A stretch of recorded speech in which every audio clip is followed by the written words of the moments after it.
The only people that I've ever met on Xbox Live are 13-year-olds who talk to me after they completely own me at whatever game I'm playing. And get off Xbox, old man. You suck. That's why I don't even talk. That hurts a little bit, doesn't it? The guy on the phone today for a second date update, his name is Oscar. He actually met the girl that he wants to call playing Xbox Live. What? Yeah. That's awesome. Hey, what's up, Oscar? How are you? I'm good. How are you guys doing? Good. So how do you meet somebody on Xbox Live that's not like just like a little punk who tells you suck at playing Call of Duty? I was impressed. It was I was actually playing Medal of Honor, Okay. Nice. which is kind of close to Call of Duty, and you don't get a lot of ladies on there. Yeah. I don't even know really what you guys are talking about right now, to be honest.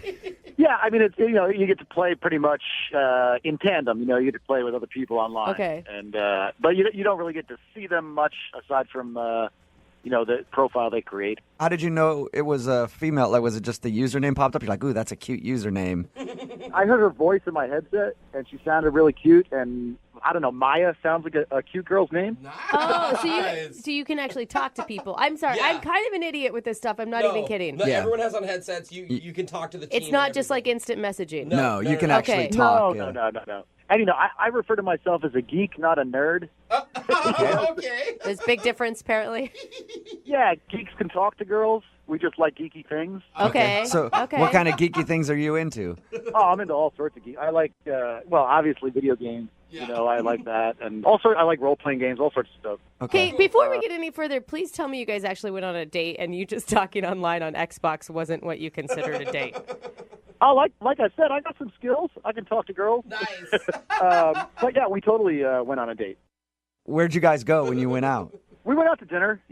Not too fancy, but nice enough. You know what I Okay. mean? I didn't want to be intimidating and break out, the giant steakhouse or anything like that. Yeah. And I didn't know if she was vegetarian. So What was that like meeting her in person for the first time? it was great. I mean, she was super cute. Had kind of like a pixie-ish haircut, which I liked. Often kind of like short hair. Okay. Were you really nervous? Not really nervous. I mean, I've been on dates before, but she was pretty cute. So I wouldn't say I was nervous, but I was pretty stoked and also a little. I didn't want to mess it up. How did the date go then? Did you guys have a good time? And yeah, it went great. Like the chemistry was there. She mentioned she plays D&D, which was an instant turn on. Dungeons Dungeons and Dragons, yeah. Dungeons and Dragons. All right. Yeah. So she's into all the same stuff you are then. Yeah, I mean, she mentioned that she's a 12th level elf. What? No way. Oh, man. Marry that girl. Put a ring on it. I don't know if you guys play or not, but to get to 12th level, you need to be invested in the game. You're not just a casual user, of Yeah. the game. I feel like you do, man. Every time I meet like a second level, I'm like, get out of here, chump. I'll waste my time with you. Yeah, no, I freaked out when she mentioned that she was like a 12th level elf. That's like in the industry of gaming, like that's known as a unicorn, like a girl that plays. Mm-hmm. So I was like, oh, I got a unicorn here. Like I was very impressed because I play. So if she's a 12th level elf, what are you? I'm a 15th level necromancer. Well, Oh, does that mean that you hook up with dead people? that's what it sounded like to me, too. Necro, you idiot. And the- It's kind of like a dark wizard. Oh, who sleeps with dead people? I got to get into this game. I haven't played it ever, You like but it. it sounds really interesting to me now. I think you'd like it. It's fun. Did you impress her by telling about your necrophilia? No, there's no sleeping with zombies or anything like that. It's, Okay.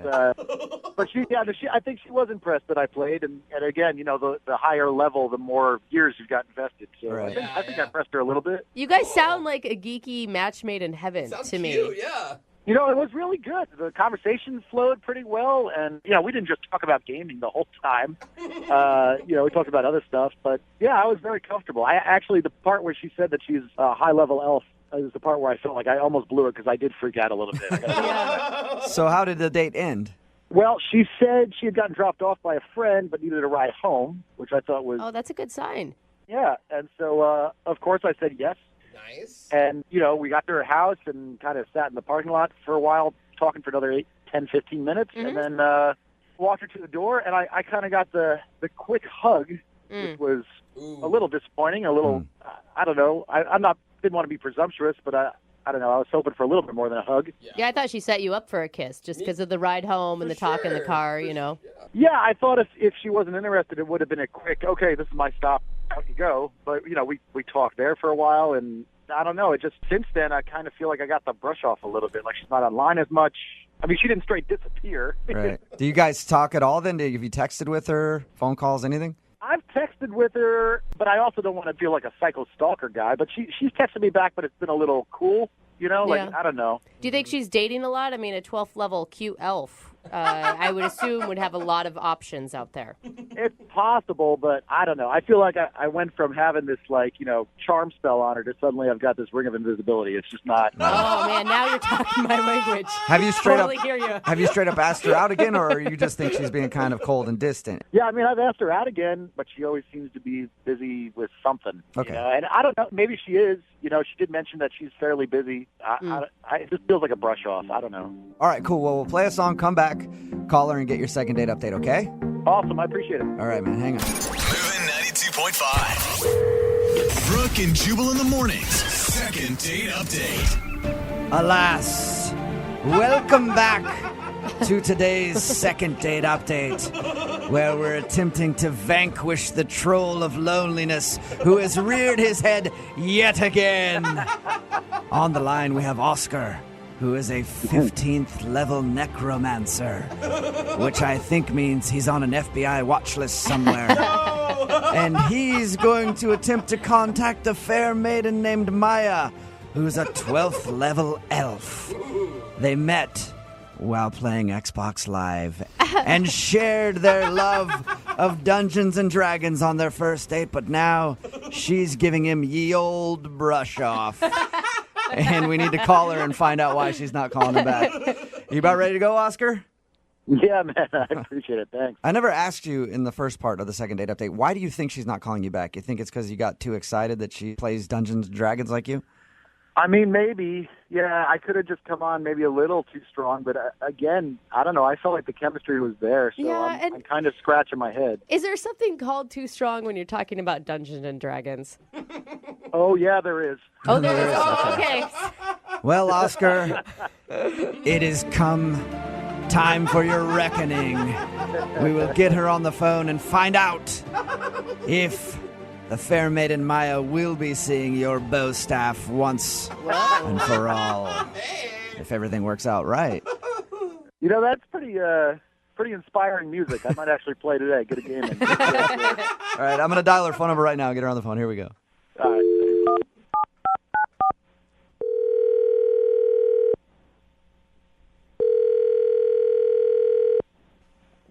Hello? Hi, can I speak to Maya, please? Is this? Hey, Maya, how are you? This is Jubal from Brooke and Jubal in the morning. It's a morning radio program. It's a radio show? Yes. How are you? I'm good. What can I do for you, radio show? Well, I'm calling you because that. a listener of ours recently emailed us about you, and he wanted us to get a hold of you because he thinks that you're brushing him off after you guys went on a date. Oh, my God. I think I know what this is about. Do you? Really? I mean, I hope not, but Who would that be? What's his name? Oscar? Bingo! Oh. Oscar emailed us about you, and he said that he really enjoyed going on your date, and he's been trying to get you to go out with him ever since, but you're always like, I'm busy or whatever. Well, yeah. Okay. Do you not want to go out with him again? Correct, yeah. I mean, I don't know. I can't believe he thought it would be wise to contact the radio station about this, but Well, he said that he just likes you a lot. It's a thing we do on our show all the time called Second Date Update. So let me ask you, was it weird actually meeting a guy off of Xbox Live? I hadn't met anybody through Xbox Live before, so I mean, like, I feel like it's just as weird as anything else, but, you know, it was a public place. You know, that wasn't that wasn't the problem. What was the it problem? So he's dropping me off at the end of the night. We're, you know, in my parking lot of my building and, like, just chatting and, like, honestly, like, I'm feeling it and I'm kind of waiting for him to go in for a kiss. Right. Oh, okay. Instead of that, he goes, "Can I show you something right now?" That's something that could go one of two ways on a first date, Exactly. either good or very, very bad. Exactly. What was it? He starts to take off his shirt. What? Nuh-uh. Dang, bro. I mean, I couldn't make it up if I tried. Like, he starts to take off his shirt, and I'm like, whoa, whoa, whoa, whoa, whoa, whoa, whoa. Not that kind of girl. Like, what are you doing? And he's like, no, it's cool. Like, just trust, like, I'm not being creepy. Like, just trust me. And shows me on his arm this huge Iron Throne tattoo from Game of Thrones. Wow. Oh, okay, so okay. like that iconic Game of Thrones Chair. chair Like thing. the Iron Throne. Okay. Okay. Cool. Like, whatever. Why couldn't he just roll up his sleeve to show you an arm tattoo? Oh, Why you did he know have to why. get half Well, naked? well, just you wait. Uh-oh. Because that was just the tip of the iceberg. Then he shows me on his pec Gollum from Lord of the Rings face. My precious. Okay. Okay, so you turned like off the by that? ugliest character of all Yeah. time. Yeah. Do you not think that's weird? Like a Gollum tattoo on someone's chest? I don't know. For most people, I would think it was weird, but we talked to him, and the way he was talking about being into Dungeons and Dragons and stuff, I could see him having a tattoo like that. Have you seen Gollum? Yeah, I have. One of the ugliest faces. Okay. You're just saying maybe you couldn't Gandalf? want to make, eye contact with. Think about missionary with Yeah, that's that. exactly where I was going. I mean, come on. And then that's not even it. We're not even done there. Oh, no. Then he goes, oh, but wait, you haven't even seen what did he say? Pièce de résistance. Oh, Whoa. what is that one? That is his entire back, which is the entire cast of Harry Potter. Shut up. Harry Potter back guy? Yes, you may be familiar with the children's novel series Harry Potter. I'm a little familiar. Yeah, I've heard a thing or two about it. Kind of legendary. Yeah, So, all over my date's back. So yeah, I haven't called him back. Oh. I've been polite to him. I haven't completely blown him off, but I can't see getting frisky with Harry and the crew. But you gotta understand, I mean, from his point of view, you're a girl who's like a 12th level elf. Like, he probably thought that you would be into all of those. I'm also a woman with a woman. okay. All right. So you just couldn't get down with all of the tattoos that he had, the Harry Potter tattoo, the Game of Thrones tattoo, and the Lord of the Rings tattoo. And busting them out on the first date in Yeah. the car. Hey, I mean, Maya, thank you for being honest. I appreciate it. Now I feel like I have to be honest with you about something. okay. Oscar is actually on the line listening and wants to talk to you. No! Are you kidding me? Sorry. No, I'm not. Oh my God!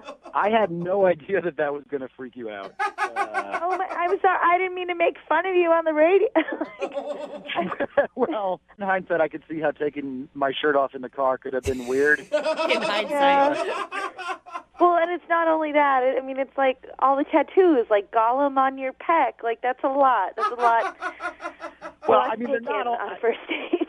I do have a lot of tattoos, and I felt like, I don't know, we were having such a good rapport, I thought the Game of Thrones thing might impress you a little bit. I don't know. But I don't have just nerdy ones. I've got like a Thor tattoo, too. That's pretty badass. I like how that's a badass one. It is. Are you feeling insulted, Oscar? I know, like, it seemed like you were No, really. I don't know. The implication that the Harry Potter thing was creepy is a little weird to me because we discussed the books, so I thought you'd be a little more. That I took mean, a lot of like time. reading the books and enjoying the books is different than like permanently putting the characters of the books on your body. Yeah. I mean, I thought you'd think that my dedication to all the stuff that we liked would be a turn on, and it would show you that I'm not just some geeky guy, that I'm man enough to get, tattoos and not just some ogre. I mean, in hindsight, like busting out the tattoos is probably more of a second or third date move. But No, I don't ever want to see those tattoos again. Oh, Maya. But Maya, you said that you really liked him at one point. I mean, it's only the tattoos that turn you off? It was a weird thing, you guys. You weren't there. Like, the date was cool, and I liked him, but, like, long term down the road, there's no way I could date a guy with these kind of tattoos for the rest of my life. why do I get the feeling I'm going to spend my evening researching erase regrettable ruined spells? Maya, I don't really meet people like you, especially on Xbox Live, and so... I mean, if I got rid of the Gollum one, would that be, Are you actually thinking Would that make a difference to you, or you know? Whoa. I mean, I No, or really nothing? like. We only went out one time, and I don't think you should change who you are for that. Okay. I appreciate the thought, but like, I mean, I'm sure you're gonna find the girl who loves the Oh Gollum man! you. All right, I know what that means. All right. Are you sure, Maya? I Hey, felt Maya, that. we'll pay for a second date if you go out with him again. We won't pay for the tattoo removal, though. I mean, I think we could probably be great friends. I mean, we really did have a great Oh, time, and God. like, I'd hang out again. But Friend zone, no.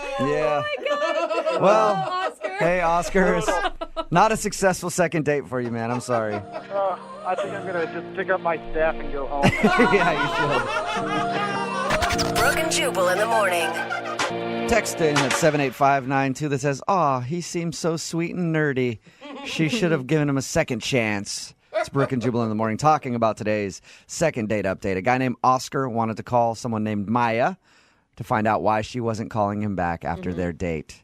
They met online playing games. They're big gamers. Yep. And they bonded over that. But we got her on the phone and found out the reason she wasn't calling him back is because he's a little too into the fantasy world. He has tattoos of Gollum from Lord of the Rings. He has an entire Harry Potter tattoo on his back. Epic. Yeah. All of the people from Harry Potter tattooed on his back. And she just couldn't imagine herself being intimate with the guy Yeah. and having to look at Gollum's face, which I guess I can understand. Yeah, I mean, on the face of it, you're like, oh, that's kind of shallow, but I'm not the one that has to make eye contact with Harry Potter on a daily basis. Yeah, my precious. Every time you guys have to do stuff. Remember, if you want a second date update, just email the show and we will call the person who didn't call you back. Hello. Brooke and Jubal's second date update. You know, sometimes when you go out on a date with somebody you really like, you do something that is just out of character. You know? Oh, yeah. You tell yourself, I'm not that type of guy, and then you end up later on being like, I can't believe I did that on a first date. What? Why are you being so creepy? The music. Well, that's what Rachel said. She sent us an email and said she did something that she never does on a first date with the dude that she wants to call today. Rachel, what was the naughty little thing that you did? Well, I don't know if it's like a naughty little thing, but I had sushi for the first time. Ooh. Wait, you ate sushi was your naughty thing? It? Jubal. Well, Whose sushi was it? I guess the naughty part, I don't know if you want like the long or the short version of this, but it wasn't my most graceful moment. Oh, Okay. okay. So you've never had sushi before. You had it for the first time on this date. Right, yeah. So Okay. I meet this guy at a bowling alley. Friends of mine are having a birthday Hold party. on, let me stop you right there. You didn't eat sushi at a bowling alley, did you? Yeah, that would be a really bad mistake. Okay. That is Whoa. risky. Oh, no. Yeah. Yeah, I was gonna say that is super risky. No. I wasn't a strong bowler, and I sort of just hung out at the bar with another friend of mine, and like there was another guy with his friend there, and he asked me out. I gave him my number, and then he invites me out on this date. So immediately I start like looking up the guy on social media just to get a sense of like if he's a chainsaw murderer or not. You know? Right. You're doing always good. doing your due diligence before you meet up with him. Exactly. Did you find something weird on his social media pages? No, I got even more nervous because I'm looking at his social media and there's like pictures of him. It looks like all over the world, like hiking in Fiji Oh, and no. canoeing and So now you've like built this guy up in your head even more. right. He's like the Dos Equis guy in my mind. You know? That's pretty cool. You went on a date with the Dos Equis guy. What were you feeling leading up to your date then? I got nervous and I just wanted to sort of be impressive. So when the idea of sushi was proposed, I didn't admit that I hadn't ever done it. Oh. I was like, that sounds great. Of course. You're like, I of love course, I haven't had sushi. sushi since I was traveling in Japan, hiking Mount Fuji. Right? Yeah. Oh. So yeah, we go, and then finally I'm looking at the menu, and it's Greek to me. I'm sort of No, it's like, probably Japanese. No, it's his expression. I'm like subtly looking for like the word cooked, and I'm not finding it. You're like, I'll have the teriyaki chicken. Thank you very much. I talked to my girlfriend, and she was just like, dude, just order the teriyaki chicken. Well, this place is so, like, it's Japanesey that there is no teriyaki chicken, you know? It's a sushi. Okay. So I admitted to him, I was like, you know what, why don't you just take over with the ordering? I'm going to be honest. I've never had sushi, so whatever you think is like the best introduction, Oh, that's great. I'm totally open to. At least I you're honest. bet he'd be excited about that. You know, he gets to show you something new. Mm-hmm. So then he's like ordering eel rolls, and I didn't know like people ate eel. It's just, you know, it Eels? seems weird. That's a tough one for your first time. Yeah. And these bites seemed like outrageous, and he's gracefully eating sushi. He's putting the whole thing in his mouth. So, of course, I tried to put the whole thing in my mouth, and immediately I'm like, oh, God, no, please, I can't. Like, my cheeks are as big as they get.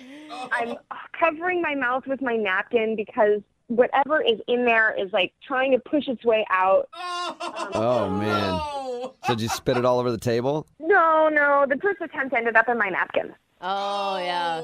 And you can't do that low key. Like, he knew, right, that you spit it No, out? because he's, like, studying me as I take my first bite of sushi, you know? God, all intense. The chopsticks were awful. Like, I don't know how anyone feels full eating with these toothpick things. Like, I don't get it. Well, how did everything end with you guys? Did he seem just disgusted that you didn't know how to work chopsticks? Or? No, I tried to, like, distract him with the chat, and so we started talking about celebrity encounters. Oh, cool. Did you have any impressive stories to share?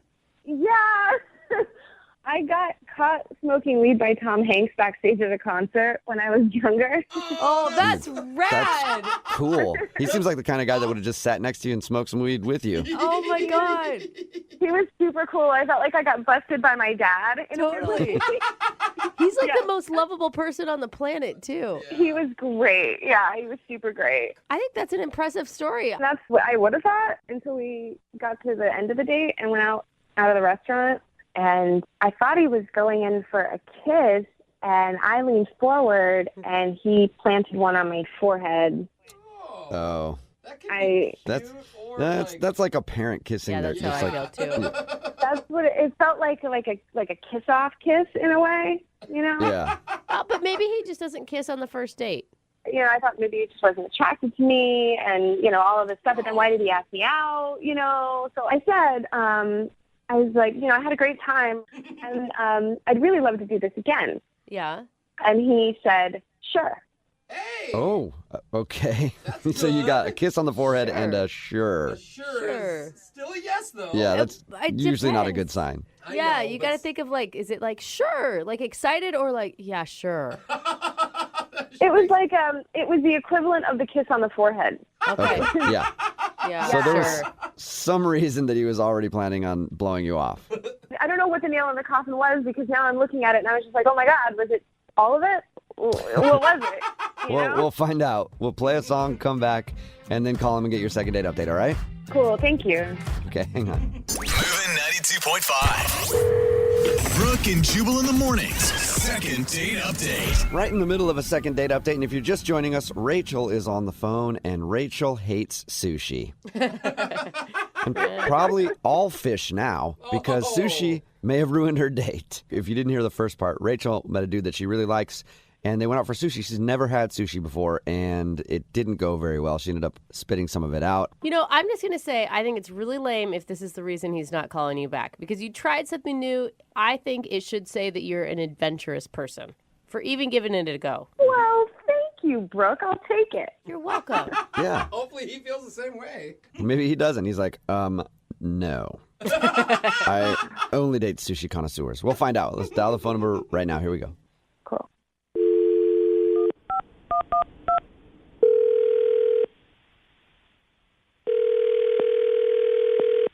Hello, Hi, can I speak to Billy, please? this is Billy. Hey, what's up, man? How are you? This is Jubal from Brooke and Jubal in the morning. Oh, okay. Hi. Hi. Are you familiar with our radio show? Yeah, I'm not a listener, but I know who you guys are. Cool. Okay. Awesome. You're like a lot of people then. Yeah. Well, I'm calling you today because Rachel wanted us to call you. Do you know a Rachel? I do know a Rachel. Cool. Sorry, what's this about?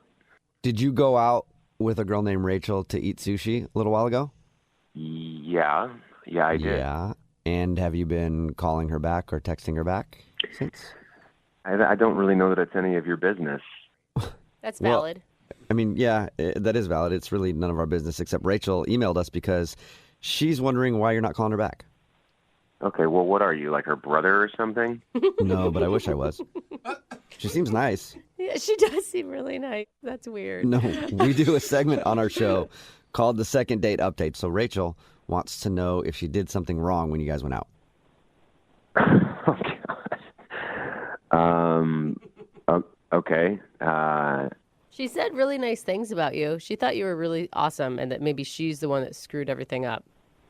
Well, what all did she tell you exactly? Well, she told us that you guys went out to sushi and she has never eaten sushi before. And she thought she might have embarrassed herself because she ended up spitting out some of her food and couldn't use the chopsticks. And then she told us at the end of the date, you kissed her on the forehead and she asked if you guys could go out again. You said, sure. And then that was it. Yeah. I mean, I don't know. The sushi thing, like, it was just a awkward situation to begin with, but I don't know. At the end of the day, I just, after having gotten to meet her and get to know her a little bit, I just didn't really think that she's the type of girl that I'd really want to date. The type of girl. Like anti-sushi girl or more than that? No. What all did she tell you exactly? That's pretty much it. Yeah. Okay. It sounds like something crazy happened that she's leaving out. No, nothing crazy happened. It's just like we had sushi. It was like awkward and weird, but we got through it, and we ended up like exchanging, celebrity encounter stories. Oh yeah, she did tell us that. Oh, she told us I forgot about that. that. She told us the story about her getting caught smoking weed by Tom Hanks. And you don't like that? No, I don't know. I actually thought that was cute. She told me that, and then she also told me about another encounter that she had with a hugely famous person that, I don't know, it just kind of unsettled me a little bit. What was it? Did she get caught smoking weed by Guy Fieri, too? That is unsettling. You guys are hilarious. Sounds like we're killing you over there, so thank you for the compliment. You are kind of. Okay. In a bad way. So whatever her story was, you didn't like it? No, it kind of freaked me out a little bit. She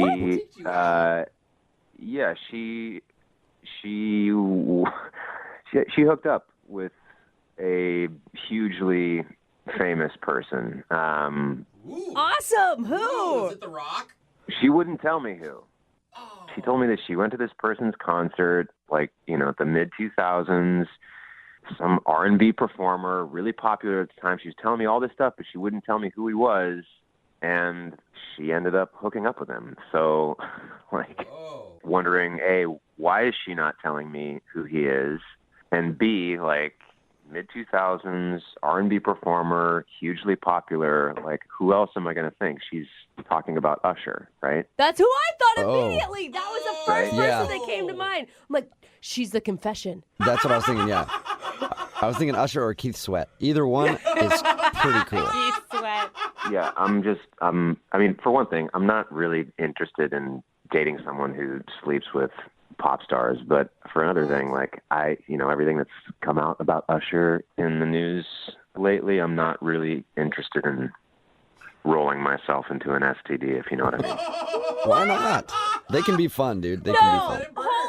Hold on, all of you right now. She tells you that she hooks up with a major celebrity. You assume it's Usher, and then because he apparently has herpes, you think that she has it.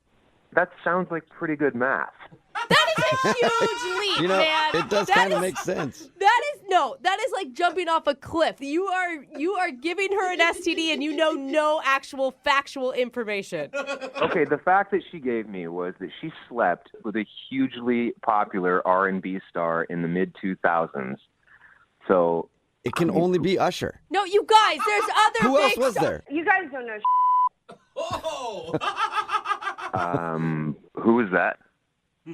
Oh, that's Rachel. She's on the other line listening and wants to talk to you. Yeah, first of all, I never said who it was. So for you to assume that you know and then make more assumptions? Okay, well, why didn't she tell me who it was? Because it's none of your business. You're the one that brought it up. Well, because we were talking about celebrity encounters, but it's not like... How much fun is a game of celebrity encounters if you don't say who the celebrity was. That's true. I hooked up with a famous person once. Not going to tell you who. I'm really aghast that you presume to know who it was, and by that think that you know my health. Like, get out of here, honestly. I will say sometimes I have heard that some people have to sign non-disclosure agreements before they actually do the deed with super famous people. Look, I never said that I did the deed. I said I hooked up. That could mean kissing. That could mean whatever. See, you're assuming too, Brooke. Well, I just assume hook up is the same as, getting it really on. Well, maybe you're a little more fast than me. That is probably true, Rachel. Yeah. Well, I think if you're kissing Usher, it's only leading to one place. Like, how do you walk away from that and not do it, even though he has herpes? Whatever. She never said it's Usher. I never, ever said it was Usher. Okay, fine. So who is it then? Tell us. Like, if it's not a big deal, if you only hooked up and kissed this person, who is it? R. Kelly? No. Is it Neo? Oh, Neo. No. Neo is sexy. No, I'm not going to play the guessing game.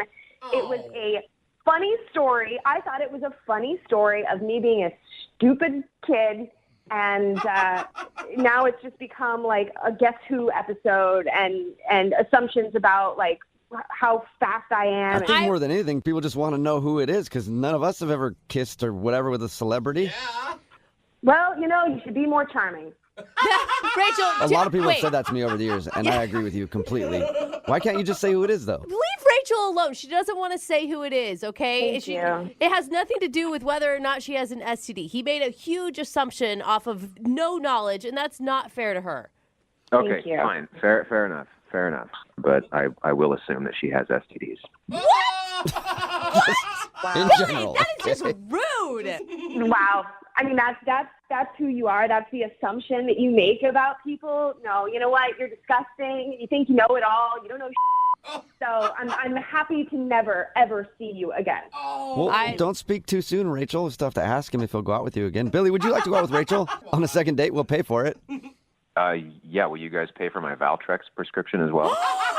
Oh, my gosh, you're an a-hole. You're a pig. You're a total pig. Oh, Rachel, I am so sorry. That's what they use to treat herpes, right? Yeah, we get Yes, everybody got your joke, Billy. Funny how you seem to know everything about herpes. Now who has herpes? Yeah, very good point, Rachel. Yeah. Very good point. You could make this so easy if you just told us who the celebrity was. Like, you really got None of your yourself into business. this And it's situation, obvious that Rachel. if we ever were to go out again, you would never let this go. So I'm not interested at all. Oh, my gosh. Man. That was... Okay. Well, sorry, Rachel. Definitely not a successful second date. No. And look, we all respect your privacy here. You don't have to tell anybody who it is. But if you do want to text me privately later, I'd be interested. Stop it. Just stop it. Brooke and Jubal in the morning. Sometimes you go out to eat at a restaurant and you ask for like an extra side of ranch. Sometimes you ask for an extra side of tongue.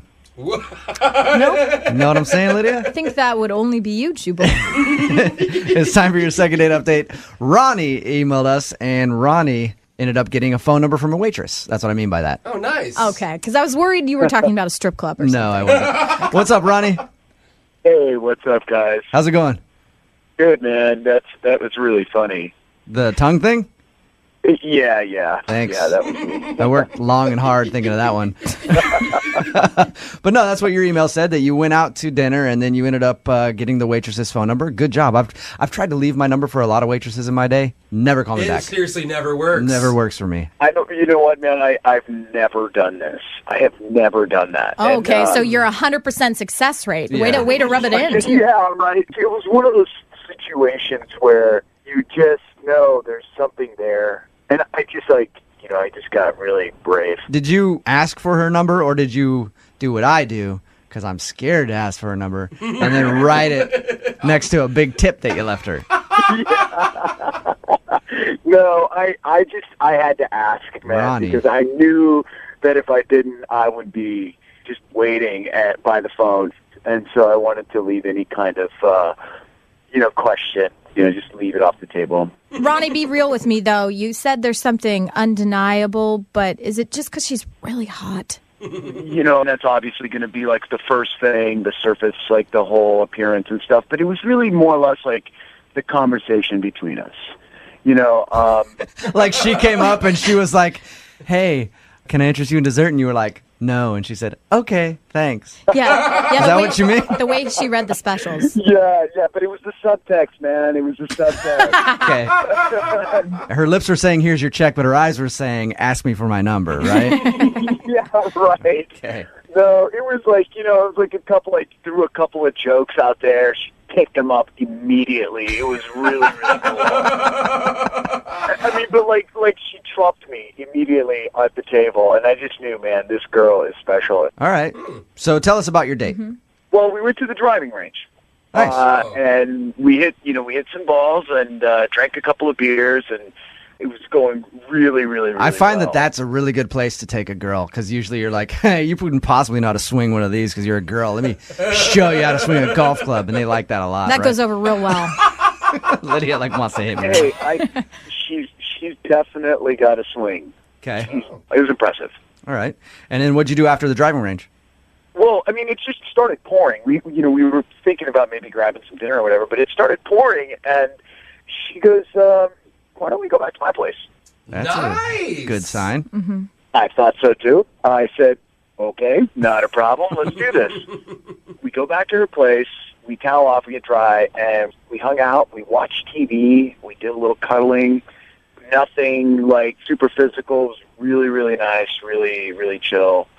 I left. I kissed her on the cheek, and I just, I was walking like 2 feet up off the ground on the way to my car. It was awesome. Nice. And you kissed her on the cheek, and then did she say like, "Hey, we should totally do this again," or did she? Yeah. She's like, "Yeah, let's do this again." I said, "Absolutely." And you've heard nothing from her? Eesh. Not one thing. I do love, Ronnie, your positive attitude. Most men would be disappointed by the end of the date that you just described. Cuddling, nothing too physical, Yeah. kiss on the cheek. But good for you.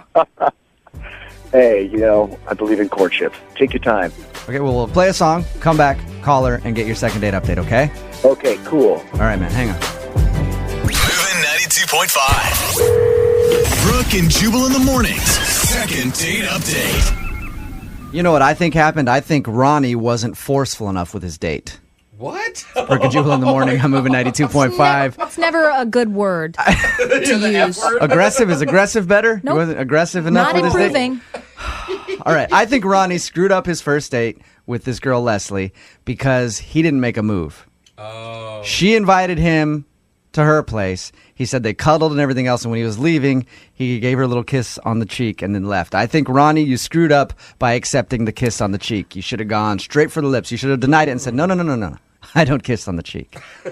Show me those lips, baby. Oh, come on. Just like that. No, he was being true to himself. He believes in courtship and being a gentleman. Ronnie, what do you think?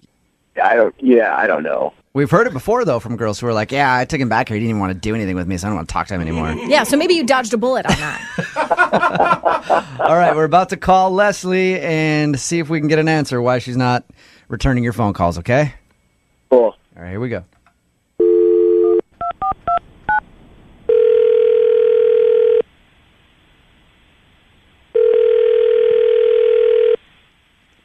Hello? Hi, can I speak to Leslie, please? Yes, Leslie. Hey, Leslie, how are you? This is Jubal from Brooke and Jubal in the morning. I'm moving 92.5. Okay. What is this about? Well, you recently had an experience with one of our listeners, and so we wanted to call you up and ask you about it. All right. I know that sounds creepy to say it like that. What exactly is this? You went out on a date with a guy named Ronnie a little while ago. You remember that? Yeah. How do you know that?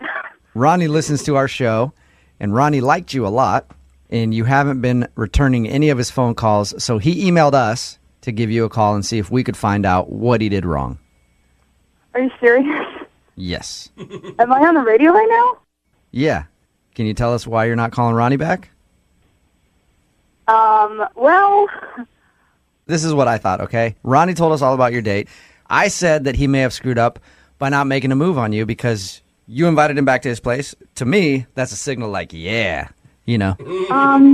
And so... Yeah, something like that. He may have screwed up by making not a move on me, but on my dog. I can put it that way. Whoa, what? What did she say? He made a move on your He dog? Yeah, I mean, like, I just honestly, I almost immediately regretted taking him back to my place. What is going on right now? Leslie, can you explain to us what you mean by making a move on your dog? Well, I have a Yorkie. I have a little Yorkie dog. And most guys, like, whenever people come back to my apartment, it's just like, you know, they pat him on the head and they're like, oh, you're so cute, whatever. Ronnie fell in love with him. He was just talking to him in a baby voice, and he was like barely paying attention to me. Like I felt like a third wheel. You felt like Ronnie had abandoned your date and was now on a date with your little Yorkie. He was totally on a date with Ronnie. Leslie. And he was kissing him on the mouth. Oh, gross! You know, like rolling around on the floor with him, rubbing his belly with his head. You just- With his head? He was like one of my dogs. He was like one of my dogs, like rope toys. You know, there's like tug of war, like rope toys. Yeah. He puts it in his mouth. All right, that's gross, and I'm a dog It was person. gross. And like at the end of the night, honestly, like, you know, I didn't want to kiss this guy after he put dog toys in his mouth. Like, Okay. Like, I let him like kiss me No goodnight. way. Hey, Leslie, Yes. Come on. Ronnie is actually on the other line and heard what you just said. Say hello to Oh Ronnie. my God. Oh my God. I can't Oh, believe this. Hi. Hey.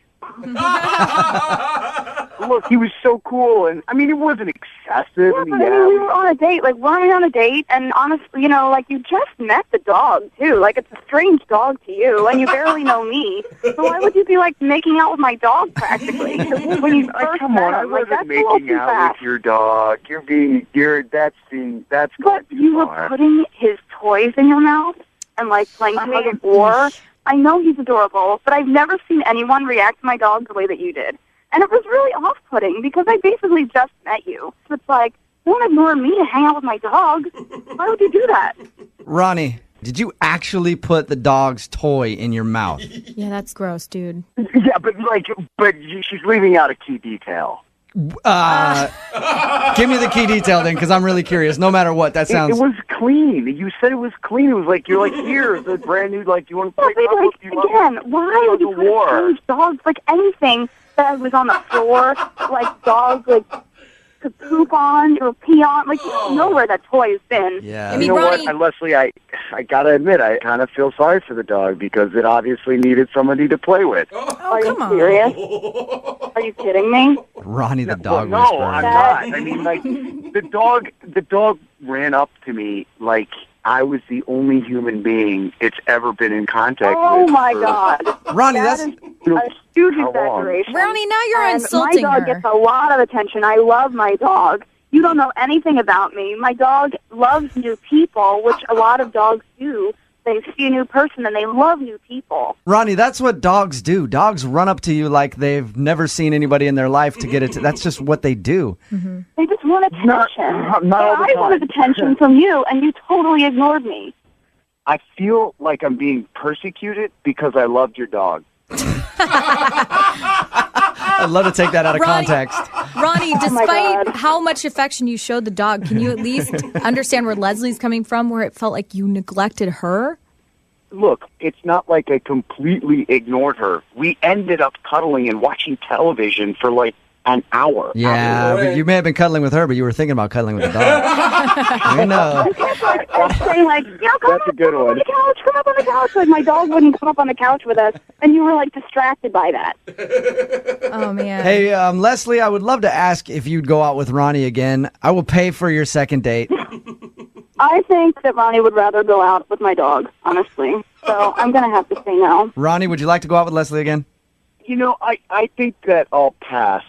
Really? Honestly. Surprising. Yeah. I mean, like, you really kind of took this to a different level. It was 15 minutes, max 20, Oh, and I took it wasn't to a different distracted by level. it. Yeah. Okay, And, I really mean, wish I had you. Like, I wish I had a hidden camera that night so you could see how ridiculous you were.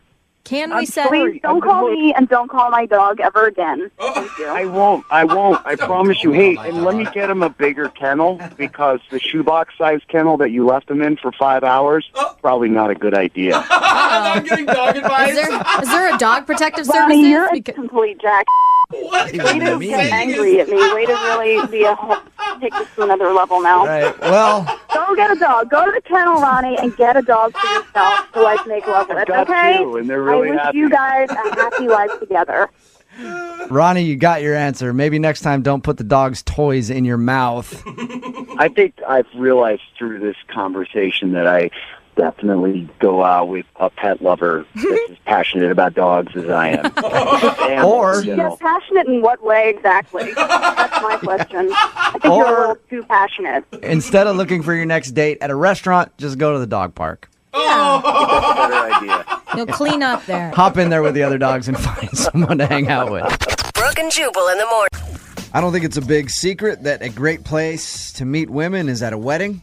Yeah, that's Emotions true. are running high. It's all about love. It's a perfect place to catch a fish if you're a fisherman. And that's where Brianna met this guy named Christian. Right, Brianna? Yes, Aw. it was a really good story. And everybody's so happy at weddings. That's what's so great about it. The Yeah. energy is positive. There's Yeah, love well- in the air. It's kind of like a desperate happy Bri- too sometimes. Yeah, Brianna's story is a little awkward. Why don't you go yes? ahead and tell everybody what your email said?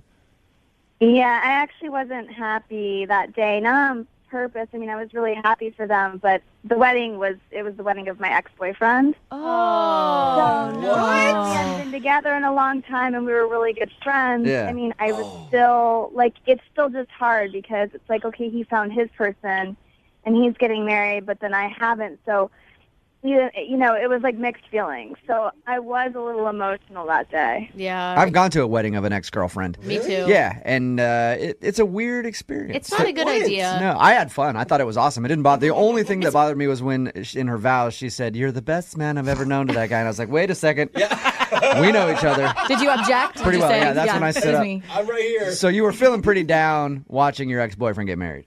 Well, I was okay, but yeah, I mean, it was the ceremony itself that when they Right. exchanged vows. That is the hardest part, actually. And I didn't think it would bother me, but it did kind of get to me. So I was crying a little bit, but I was off by myself because obviously I didn't want anybody to really, Oh, you poor you thing. know that I was upset. And this guy just comes out of nowhere. His name's Christian.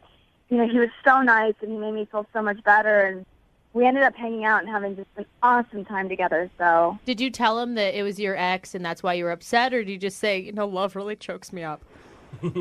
it wasn't like I was pining away from him. He knew the situation. He knew that we hadn't been together in, you know, years. Okay. So it wasn't like, oh, I still love my ex. It was more of a, you know, I haven't found my person. So I'm assuming after you guys hung out at the wedding and everything else, you guys spent the night together. So it usually happens, right? What? No. No? Not one of those. Oh, come on. Did you do anything with A him? little credit. Did you kiss him? We kissed one time. Okay. But then we hung out after that, and it was nothing major. It was nice. It wasn't, no. And you're still wondering why he's not calling you back, huh? Oh, Jubal. Come on, dude. How did it end between you guys? So you kissed and then what? No, then we were still hanging out after that, but then he had to leave suddenly. You know, he was with his friends. They were driving. So when they wanted to go, he had to go. But he did ask for my number. He was supposed to give me his number, too, but I didn't have my cell phone on me. So I was like, whatever, he'll call me. But then he never did. So what'd you do then? If he hadn't called you, how'd you find him? That's the thing. Like I was like, okay, well, you know, maybe he was busy or playing it cool, but he never called. So after about a week and a half, which I thought was enough time to give him, I was really embarrassed, but I just didn't understand because we got along so well. So I asked my ex, which is so embarrassing, but I asked him if I could have his number. I don't think that's embarrassing. That could be cool. He's already married, I mean, so. yeah, he's taken. But It's I mean, fine. it's still kind of an awkward conversation. Like, hey, we used to be together, but your buddy is super hot. Yeah, but Can I get those numbers? it's proof that you weren't like totally distraught at his wedding. Well, whatever. He's married. He had just gotten back from his honeymoon. He was good. He was, you know, he was in good spirits. So he gave you his buddy's number, and did you call him? I texted him, and it was just like, hey, remember me from the wedding? I hope you don't mind. No response. Did you tell him where you got the number? Well, yeah. Okay. I was going to say, if you didn't say, if I just got a text message like, hey, Yeah. remember me, and I never gave you my number, I'd be like, that's weird. If you Oh, said, yeah. I got your number from your friend, then that makes it a little less. Yeah. No, I'm not like a creepy stalker. Okay. All right. We're going to play a song, come back, and get your second date Thank update, you. okay? All right, hang on. Moving 92.5. Brooke and Jubal in the mornings. Second date update. You know, Brianna, the more that I think about it, the more that I think you may have just creeped Christian out, the guy that you want to get a hold of. I was hoping not. How? Well, I just feel like because you met him at a wedding, he got your number, he didn't get a hold of you, and then you went through different sources and channels and talked to your ex, who is a friend of his, to get his number, and then just texted him out of the blue. Like, maybe you should have called him and maybe explained how you got the number better. So I'm going to go ahead and guess that's why he's not calling you back. But why didn't he call me in the first place? Okay, that's too many questions about. Well, Stop making good points, all right? you were crying over your ex at his wedding. Well, he didn't have to hang out with me all night. Yeah, that's true. If you're just tuning into the second date update, Brianna wants us to call Christian. She met him at her ex-boyfriend's wedding. They kissed. At the end of the night, he got her number but has never called her. She finally asked her ex, who is Christian's buddy, for Christian's number, texted him, and hasn't heard anything back. You ready to give him a call? Yes. Okay, we're going to call him right now, okay? Okay, thanks.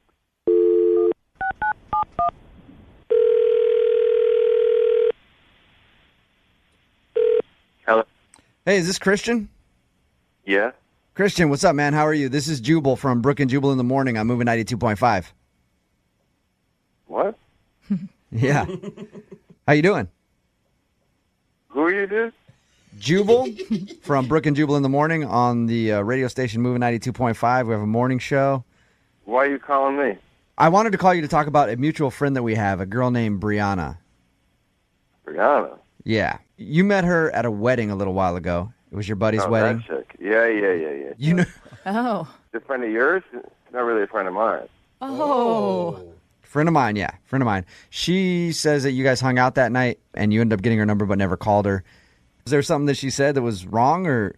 No, no, she didn't say anything wrong. I liked her. She's cute, but it's just, I don't know. I kind of, it's not going to work. Christian, I mean, you just sound really negative and a little almost angry right now. I'm not angry, negative, just because I don't understand why y'all are calling me. We went out, we didn't even go out. We met at the wedding, we hung out, we made out. Yeah, I'm like, we get all that it was just a one-night thing or whatever, but, like, she liked you and would like to see you again, and she's just wondering why you won't call her back. That's all. I don't know. I kind of talked to my boy about it, the guy that she went out with, and let's just say he illuminated me, and that was it. You mean the groom? Yeah, the groom. Okay. Her ex-boyfriend, that's who you talked to about her, obviously. Yeah, that's who we have in common. I was hoping that not more of her exes Yeah. were also at the wedding. You're like, she knew every dude at the wedding, so. What did your buddy say about her? I mean, they're friends, right? Yeah, obviously they're still friends. She was at his wedding. So did he say something about her that made you not want to call her? He told me about their relationship, and she wasn't, she's not exactly a tomcat in the sack, if you catch my drift. Oh, she's boring. He said she's bad in bed? Yeah, he kind of said That's a deal breaker. Yeah. You guys. it's not only that she's bad, it's that she's super boring. Like, he was like... Wow. He didn't have to conjure up images to keep it happening. He had to conjure up images to keep it... You know what I'm saying? Yeah, all right. Okay. Nice. Hey, Christian, Brianna's actually on the other line right now. Brianna, go Come in. on, she is not. Brianna, say hi. That's why you didn't call me? Look, I consider myself quite adroit in the skills of the bedroom, and I didn't necessarily want to have to teach someone, but it's not like you need teaching. I think you just need... Okay, let me tell you something. Obviously, he doesn't want me dating you, because if you actually knew anything about our relationship, the entire thing was based on sex. Oh. Okay, he said I was the best that he ever had, but like who he's with now doesn't compare to that, which is what's so horrible, which is why I was crying. Which, by the way, you don't even deserve to get any now anyways, so it's your loss. Well, I mean, he and I have been around the block a couple of times. I sort of know his, let's say, proclivities, and I mean, why would he not want us to get together? He's obviously married. Oh my gosh, you know what? Keep walking around the block, both of you, because now I'm pissed. Good I'm for pissed you. at both of you. Like, he's supposed to be my friend. Like, why would I actually went to his wedding? And you're just That a was loser. weird. The fact that you would even listen to something like that and not even, like, find out for yourself. You're pathetic. Oh, wow. Okay. Brianna, what are you more upset about? The fact that you've been called bad in bed, or the fact that you think that your ex is trying to block you from dating his friend? Well, now I'm just pissed at the fact that I was so good in bed, but obviously not worth staying with forever. Oh, Yet you jeez. won't let me date somebody new. Can I ask Christian, you? she sounds really fiery. I think that her ex might have been lying about it. Yeah, this is making me rethink my whole. Brianna, why don't we just? I don't know. Why don't we just try to figure this out over some cordials? Yes, I love it. Brianna, you must have been the one that dumped your ex. Am I right? It's a long story. Well, make it short. We're on the radio. Well, I made him feel bad because I made him only about sex. Like, that was what the whole thing was. You used him. Like, I was in a bad phase where I was doing that to guys, like making them worthless except for sex. I was on, like, a revenge thing. So now I'm even more pissed because this guy, Christian, I thought you were really nice, but really it is just about that, which you'll never get, by the way. Well, why don't you kind of take out your anger on me? We can work that out. Oh, yeah, it could be therapeutic. Well, maybe I would have had you actually played your cards right instead of being a complete about it. Look, hey, you guys are... Christian, you're not angry. You're just trying to defend yourself. But Brianna, you're angry right now. I think that you two really... I want you two to get together more than any second date ever. No, the sex is going to be amazing. Listen to them. They're so angry with each other. It's going to be wonderful. We'll pay for a second date for you guys. I'll go. Look at all the trouble you went to get this information. You're like Encyclopedia Brown. Let's go. Let's figure this out in person. I don't even know what's going on. Like, I called about this really nice guy that I had met. It's not a nice guy at all. I'm still a nice guy. I mean, I'm Santa Claus. No, you're not. You're not. No girl wants a guy that, like, doesn't find out stuff for himself, that, like, follows people. A woman wants a leader. Yeah, Christian. A man. You're not a man. You're a little boy. Christian, you could have at least tested it out and then found out if it was more or not. It's like taking a car on a test drive. No. You know what I mean? You got to figure out how much you really like it. You should have done that. You are worth more than that, and I think that you just stand your ground, girlfriend. Brianna, would you like to go out with Christian again? Please. I think Christian's into it now. Never. No, Never. Christian? Good for you, Brianna. Never. I would destroy him into pieces anyways. He would not be able to handle me. So it's really good that it didn't work girl. Okay, I think you have no idea what you can handle when, you have Just something to stop handle. talking. I love her. So funny. Brooke and Jubal in the morning. Brooke and Jubal's second date update. Bowling alleys are a great way to go on a date. I often find myself hanging around bowling alleys all the time just to help women on their form. What? Yeah, help That's correct not why them. you- I might not even know them. I just come from behind them and just go, hey, you throw the ball like this, sweetie. Sure. Sometimes you get slapped, but sometimes you get a phone number. Oh my God, I'd put a bowling ball in your face if I was there. Yeah, and that's exactly what I'm looking for. And Melissa, who's on the phone right now, went to a bowling alley on her first date, but now she's not getting a call back. Melissa, what's up? Hi. Hi. How are you? Did you actually know this guy before you went to the bowling alley, or did he just show up there and do my special trick to meet you? Oh no, he didn't do your special trick. Okay. I didn't know him. I actually met him through some friends. Okay, so was the bowling alley the first time you actually laid eyes on each other? Yes, it was. We texted a couple times about where we were going to meet and stuff, but that was the first time we saw each other. Okay. And what's his name? Jay. Jay. All right. And tell us a little bit about the date. Why do you think you're not getting a call back? I honestly don't know, guys. Like, the date was kind of great, or so I thought. Like, right. We got there. It was a really cool place. It was bowling and beers. It was a good time. Like, we were cheering each other on. We were bowling. I'm not that good at bowling, but neither was he. Like, we were both, like, kind of, like, mediocre, but it was fun. Okay. Okay, so he wasn't like some extreme bowling enthusiast that would, like, put you down or not date you because you got a couple gutter balls. No, he was not, because he was not doing that great a job himself. Okay. So, yeah. And can you remember, like, a moment where you're like, oh, this is really going well?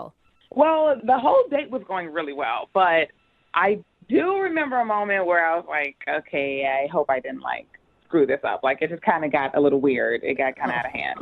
So the opposite of what I asked. Yeah. Weird at a bowling alley can never be good.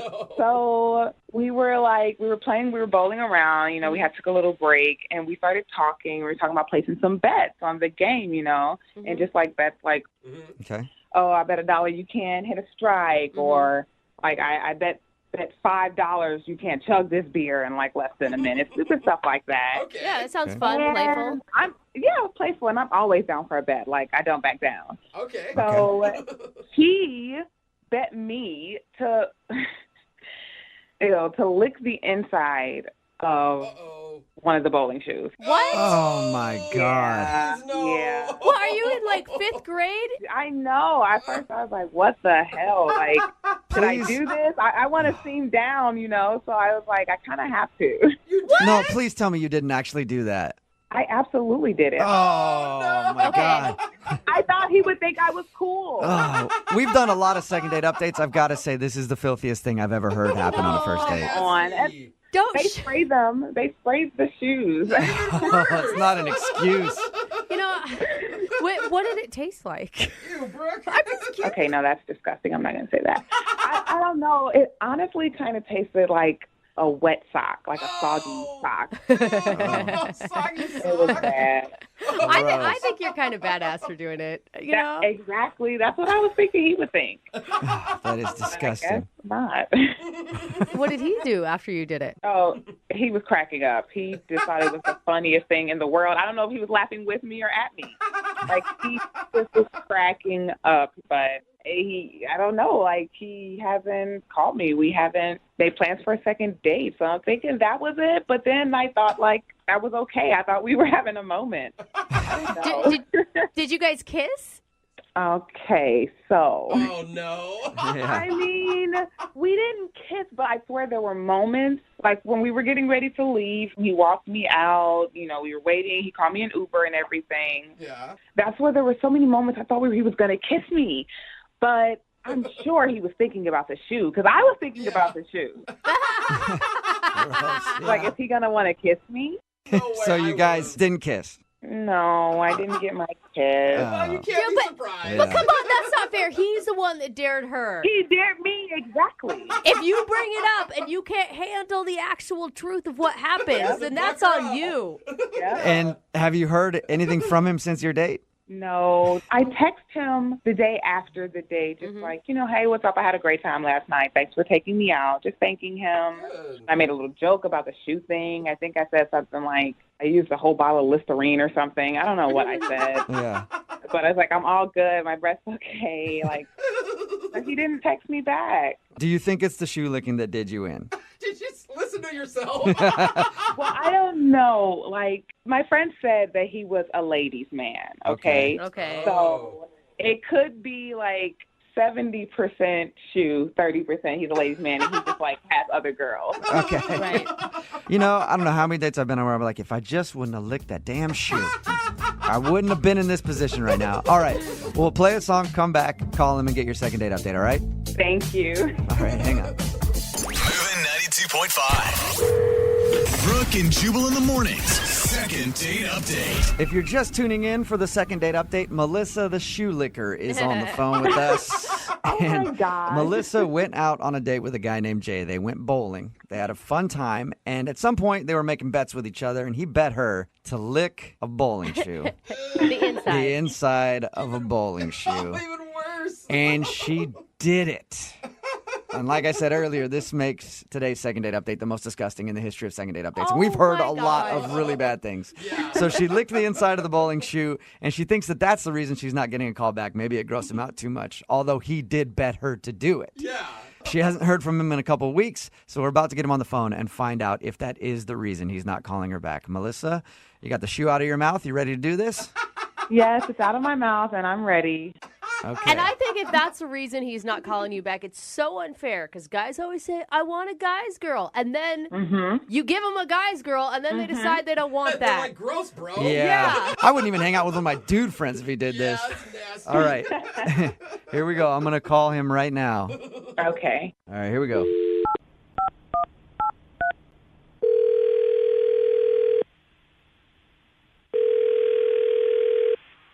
Hello? Hi, is Jay there?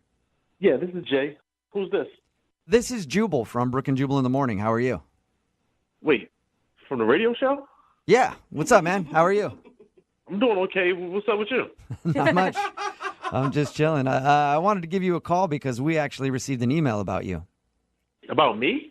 Yeah. It's from a girl that you went out on a date with.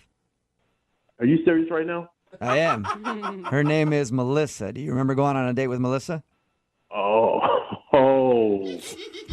Yeah, I do. All right. I figure she'd probably be easy to remember because she licked a shoe, a bowling shoe, while you guys were out. She told you that?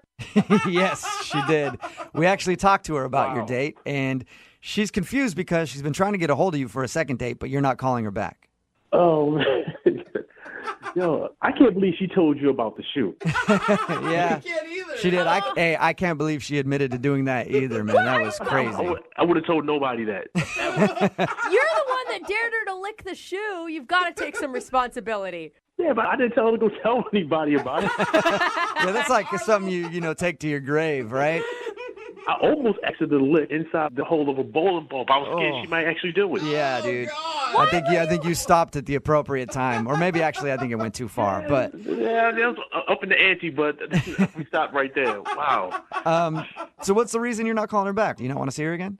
Let's just put it like this: I date my fair share of ladies, and certain things are red flags, and I can tell pretty easily when I can and can't trust somebody. Okay. Wait, so you're saying you don't think you can trust her? Nah, I couldn't trust her any farther I could throw her. Why do you say that? Because of what happened at the bowling alley. You can't trust her because she licked the shoe? I would think, hey, if I dare somebody to lick a shoe and they did it, they would have all my trust. You know what? She got points for that. She was doing good up until this other moment that happened and made me change my entire perspective on her. What happened? All right, so we were closing out. We were about to get out of there. Uh-huh. And she ran to the bathroom real quick. Okay. You know, and I said, okay, cool. I'm going to go ahead and take your shoes and check them back in with the front desk. So as I'm dropping the shoes off, the cashier guy leans into it and said, hey, that's your girlfriend or whatever. I'm like, nah, not yet. Just kind of joking with him. Mm-hmm. And he was like, well, she might be dodging a bullet, man. So what are you talking about? Whoa. So he then tells me he was watching us bowl the whole time.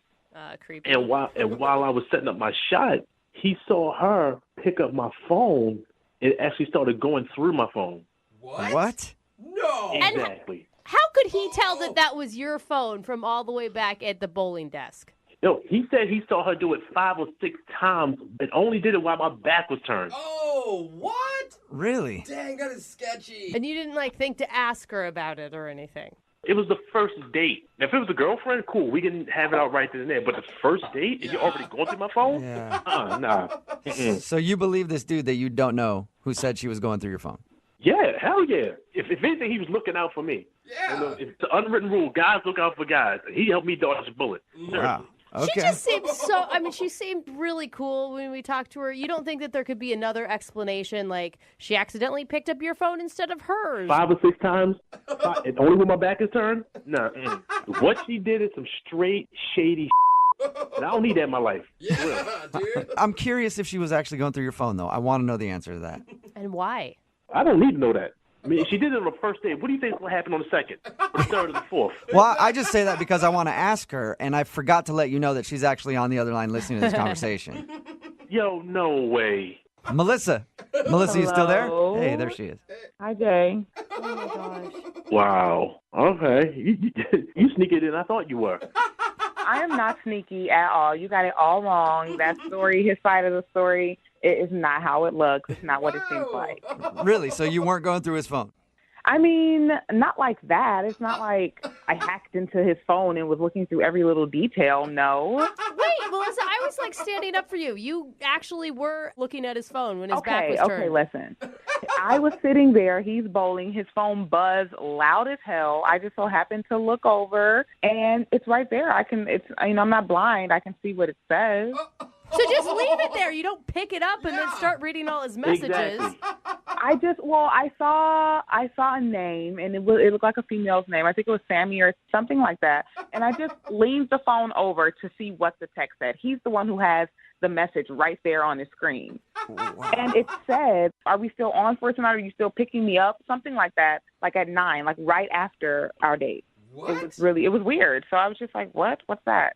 Oh, Jay. Yeah, it was weird when you looking at my messages. I mean, but your messages were sitting next to me, so I looked over. I wasn't trying to be sneaky or anything. We were having a good time.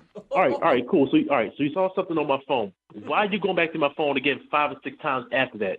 Did you not keep picking up my phone? It was not. It was like 2 or 3 times. 3 or 4 Why are you still times. picking up my phone? That's the point I'm trying to get you. Why are you picking up my phone? It kept going off. Like whoever that girl was, she kept texting you. So I'm just trying. All right, okay, wait. You the phone monitor or something? No, but me and you are on a date, and I want to know if you're involved with someone else. I know your reputation, and I'm sure you know your own damn reputation. And you're a good-looking guy. Shorty, that's none of your business. We're not together. Look, you have a reputation. You know your reputation. I know it. Our friends know it. You're a ladies' man, so don't act like it's all out of the blue why a female, because I'm sure they've done it in the past, looks over and checks your phone, especially if they're on a date with you and your phone's just getting blown up. I think anybody would do that. Actually, if it was my phone and you were sitting down and I'm bowling and my phone's just going off, buzz, buzz, buzz, buzz, buzz, you can't tell me you wouldn't look over. Like, who's hitting her up so much? Who wants to know where she is? It's like, yo, do you hear what you're saying right now? All right, you hear what you're saying? I would never go through somebody's phone when we're on a date, a first date at that. Well, that's you. I want to know who I'm dating. Don't rationalize your craziness and try to tell me what I'm going to do on a date. I'm not trying to rationalize it. I think any sane person would do what I did, and I'm not like mad that I did it. I don't feel bad for doing it. I wanted to know who you were, what was going on with you, and if I saw something suspicious, then I'm going to look into it. I don't really blame her. I mean, she's just trying to look out for herself a little bit. His phone was Come on, you can't off, defend like that. buzz, buzz, buzz, buzz, buzz. I'm like, But you did have looking for you. You had 2 dates planned in the same night, Jay. I mean, you Yeah. kind of had a point. All right, wait. All right, look, we about to like just squash all that nonsense. Let me tell you this right here. The name that came up, Sammy, that's a dude. It's not a chick. It's a dude. That's a dude. Sammy Y'all really, tripping, man. no guy. Sammy in his phone, it was spelled Sammi. No guy spells Sammy like that. That's a girl. Sammy for a guy is Sammy, sweetie. I know that. So it wasn't like that in your phone. That's a girl. Okay, so all right, so now there's rules of how I have to spell my boy's name in my phone. Okay, can you get any further in my business? Melissa, why did you even call for a second date with this dude if you think that he's a player and like planning dates after you? I still thought the date went good, and I asked my friends, like, do you guys know anybody named Sammy? And nobody knew a Sammy, so I'm like, maybe it's nothing. Yeah. But I didn't know that he knew that I looked. So I thought maybe we could have a second date. I just got caught, gosh.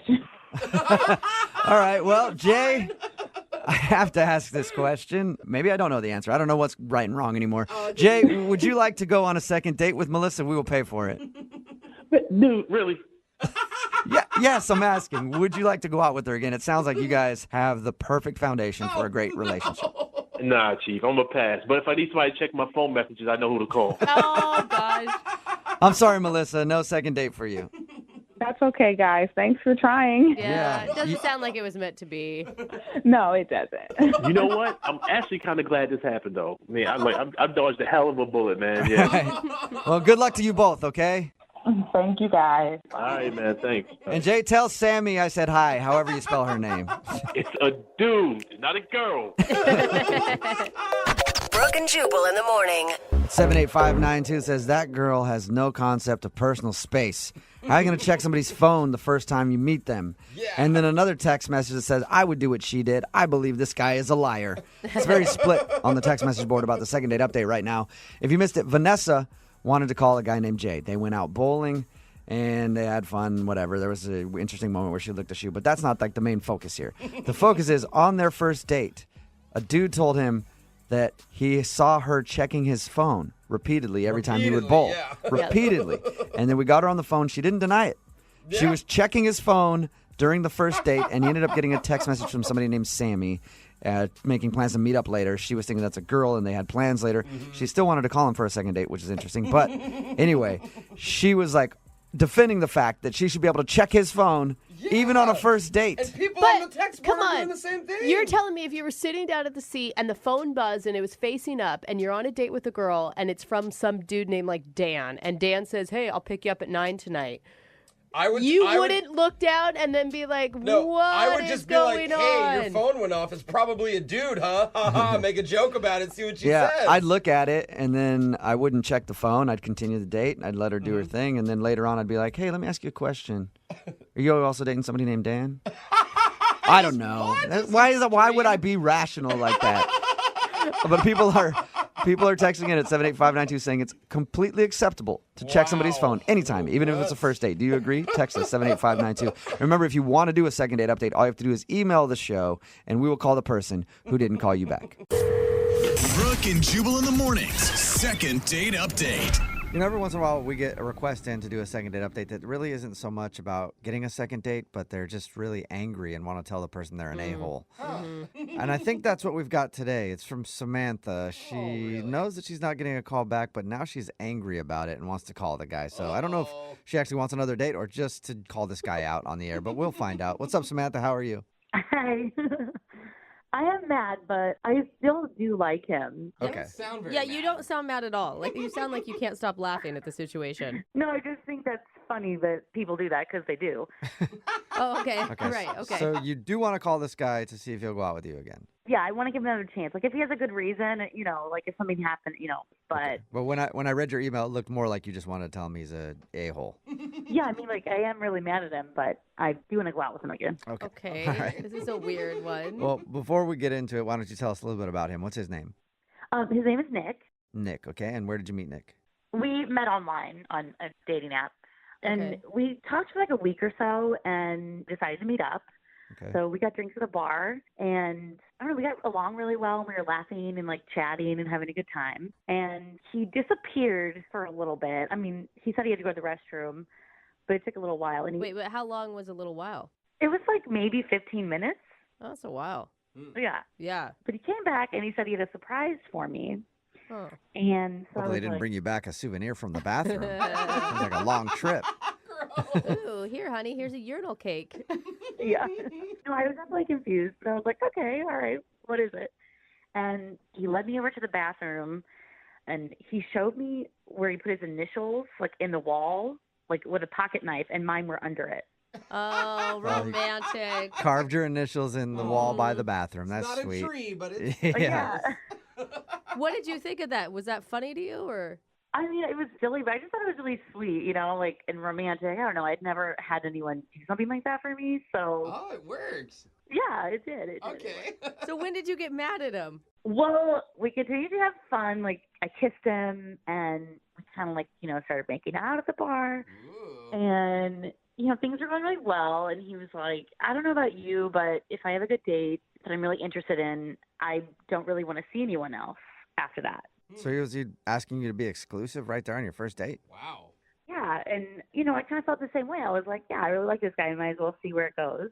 See, it's only weird if people aren't on the same page, but it sounds like you were into it, like the initials and exclusivity. Yeah, we had a really great time. And so he made a suggestion to take down our dating profiles. So I agreed to do it, and we did it, like, right then and there. Like, we both pulled our phones out and deleted it. Goodbye, Tinder. Yeah, exactly. Okay. So, All right. we left in an Uber or whatever, and he took me home, and I didn't hear from him for like 2 days. So I texted him and was kind of like, hey, cutie, how are you? And then a week went by, and I still didn't hear from him. Whoa. Did he get, I mean, technically he's your new boyfriend from the description of the date. Yeah, pretty much. but I mean, close. basically, you guys are like, let's get off the dating Exclusive. world. Let's get out of the dating world and just date each other. Do Exactly. you think he was just freaking out? Like, oh my God, I was drunk. I shouldn't have done that. I went too fast. I don't think he was drunk. We only had like 2 drinks at that moment. So, Huh. yeah. So I don't know. I'm just like, it's making me mad because like he's ditching me, obviously. Mhm. And I checked to see if his profile was there, and he put it back up. Oh, wow. Okay, so no discussion about it, but he did put his dating profile back online. Yeah. Whoa. So obviously that's why I'm mad, and I'm pissed he's a liar, and I want to know what his deal is. That's Do you why think- you're mad. Was he trying to like sleep with you that night and you turned him down or something? I'm just trying to... No. I mean, he was like, I'll take you home because we realized we were kind of along the same way, and I didn't want to sleep with him right off the bat like that. Yeah. And he respected it. He was like, no, I agree. Let's wait a little bit. And I was like, okay. I just don't understand all the talk on his part And he of brought it up, right? wanting to be exclusive and take down your profiles. What was his motive, do you think? I don't know. I need your help to figure that out because at this point, I feel like he's like a two-faced jerk. So I don't know what's going on. Okay, so you want to call him and tell him he's a two-faced jerk, and then you want to ask if he'll go out with you again. Yes, exactly. All right, perfect. Okay, we'll play a song and then come back, and you can call your boyfriend and ask him why he's on dating sites, and then maybe ask him for a second date, okay? Okay, cool. All right, we'll do it right after this. Hang on.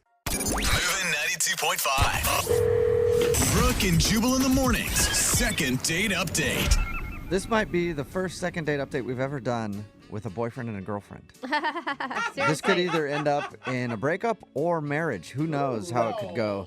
Either way, I can't wait to hear. If you're just joining us, Samantha is on the phone, and she wants to call a dude named Nick. They did go out on a first date to a bar. They met online. They had a great time, and even on that date decided to take down their dating profile so they could not have to date anybody else and just date each other. To me, that sounds like they decided to be boyfriend and girlfriend. She says it wasn't that serious yet, but they did take down their dating profile. Fast forward to a few days later after the date, and she noticed his profile was back online and he's not responding to her. So now she's very angry at her boyfriend and wants to find out why. So we're about to call him. All right, Samantha, are you ready? Yes, I am ready. I didn't ask, is your dating profile back up? Yeah, I put mine back up after I saw his was up. Okay, yeah, take that. Yep. Match with me again, okay? So are you wanting to first yell at him and then ask him out?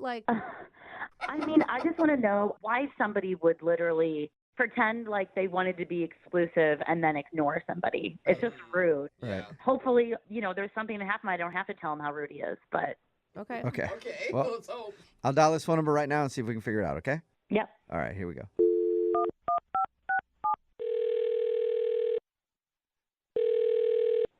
Hello? Hi, may I speak to Nick, please? Yeah, this is Nick. Hey, what's up, man? How are you? This is Jubal from Brooke and Jubal in the morning. Hi. Hi. Good, Nick. Thank you. I appreciate it. You're from where? Brooke and Jubal in the morning. It's a radio show. Okay. Cool. Yeah. So now that we got that out of the way, do you want to know why I'm calling? Yeah. Perfect. Because I'd like to tell you. It's a good conversation, guys. Calling you today because we do a segment on our show called the Second Date Update. That's where if you go out on a date with somebody and then end up not calling them back after, they can email us to get you on the phone and figure out what happened. And we recently got an email about you from your girlfriend. I don't have a girlfriend. That's what I said. Yeah, I don't think so. I think you might have a girlfriend and might not know it. Kind of. Who is this regarding? Her name is Samantha. Oh, okay. Yeah, I think I understand who you're talking about. Okay, yeah. So Samantha told us about how you guys went on a date and had a good time at the bar, even took down your dating profiles, and then she tried to get a hold of you after, and nothing. Yeah, well, that's because she's a liar. So. She's a liar? Yeah, she's a liar that can't be trusted. Wow. What? Why? That feels like you came a long ways from, what she described on your date to be awesome. Well, I don't know how much you know about our date, but I'll tell you what I know. She said that you guys went to the bar, you had a good time, you even carved your initials near the bathroom. Very sweet of you. Also, that's property damage. You could be in trouble. And then she said that you guys decided to take down your profile so you weren't dating anybody else. And you made out a little bit, and that's kind of the last she heard from you. Which was your idea. You asked her not to date anyone else. That you guys should just date each other. Yeah, things went so well. I really thought that we should focus on each other and not really spend all our energy trying to make this thing work as opposed to trying to seek out other people. Okay, so why is she a liar now? Well, after our date, my roommate matched with her on another dating site. Oh, so really? Yep. So she's just on multiple dating sites, and that's why she's a liar? Well, yeah. My roommate matched with her, and then she messaged my roommate. Oh, so they actually started talking. Wow. Yeah, she messaged him first. What did she say, though? I don't want to get into it, but she's clearly trying to meet other guys online. So. Wow. And you're one of those weird guys that doesn't want your girlfriend dating other people. Oh, my God. I take it. Yeah, if that makes me weird, then yeah. Okay. But you've got to understand, despite you guys taking down the dating profile where you two met on, You only had one date together. It's not like she was cheating on you. Right, but I thought we were on the same page. We made a commitment to each other, and that included taking down our profiles, which she didn't do, and so she's a liar. Wow. Okay. Well, she didn't lie. She took away the one you asked. Why not ask her about it? I didn't mean to. She messes with my roommate. She's trying to meet other dudes, and I don't have time for someone like that. I'd like to ask her about it, and it's really convenient because she's actually on the other line listening and wants to talk to you. What? So yeah, can we ask her about it?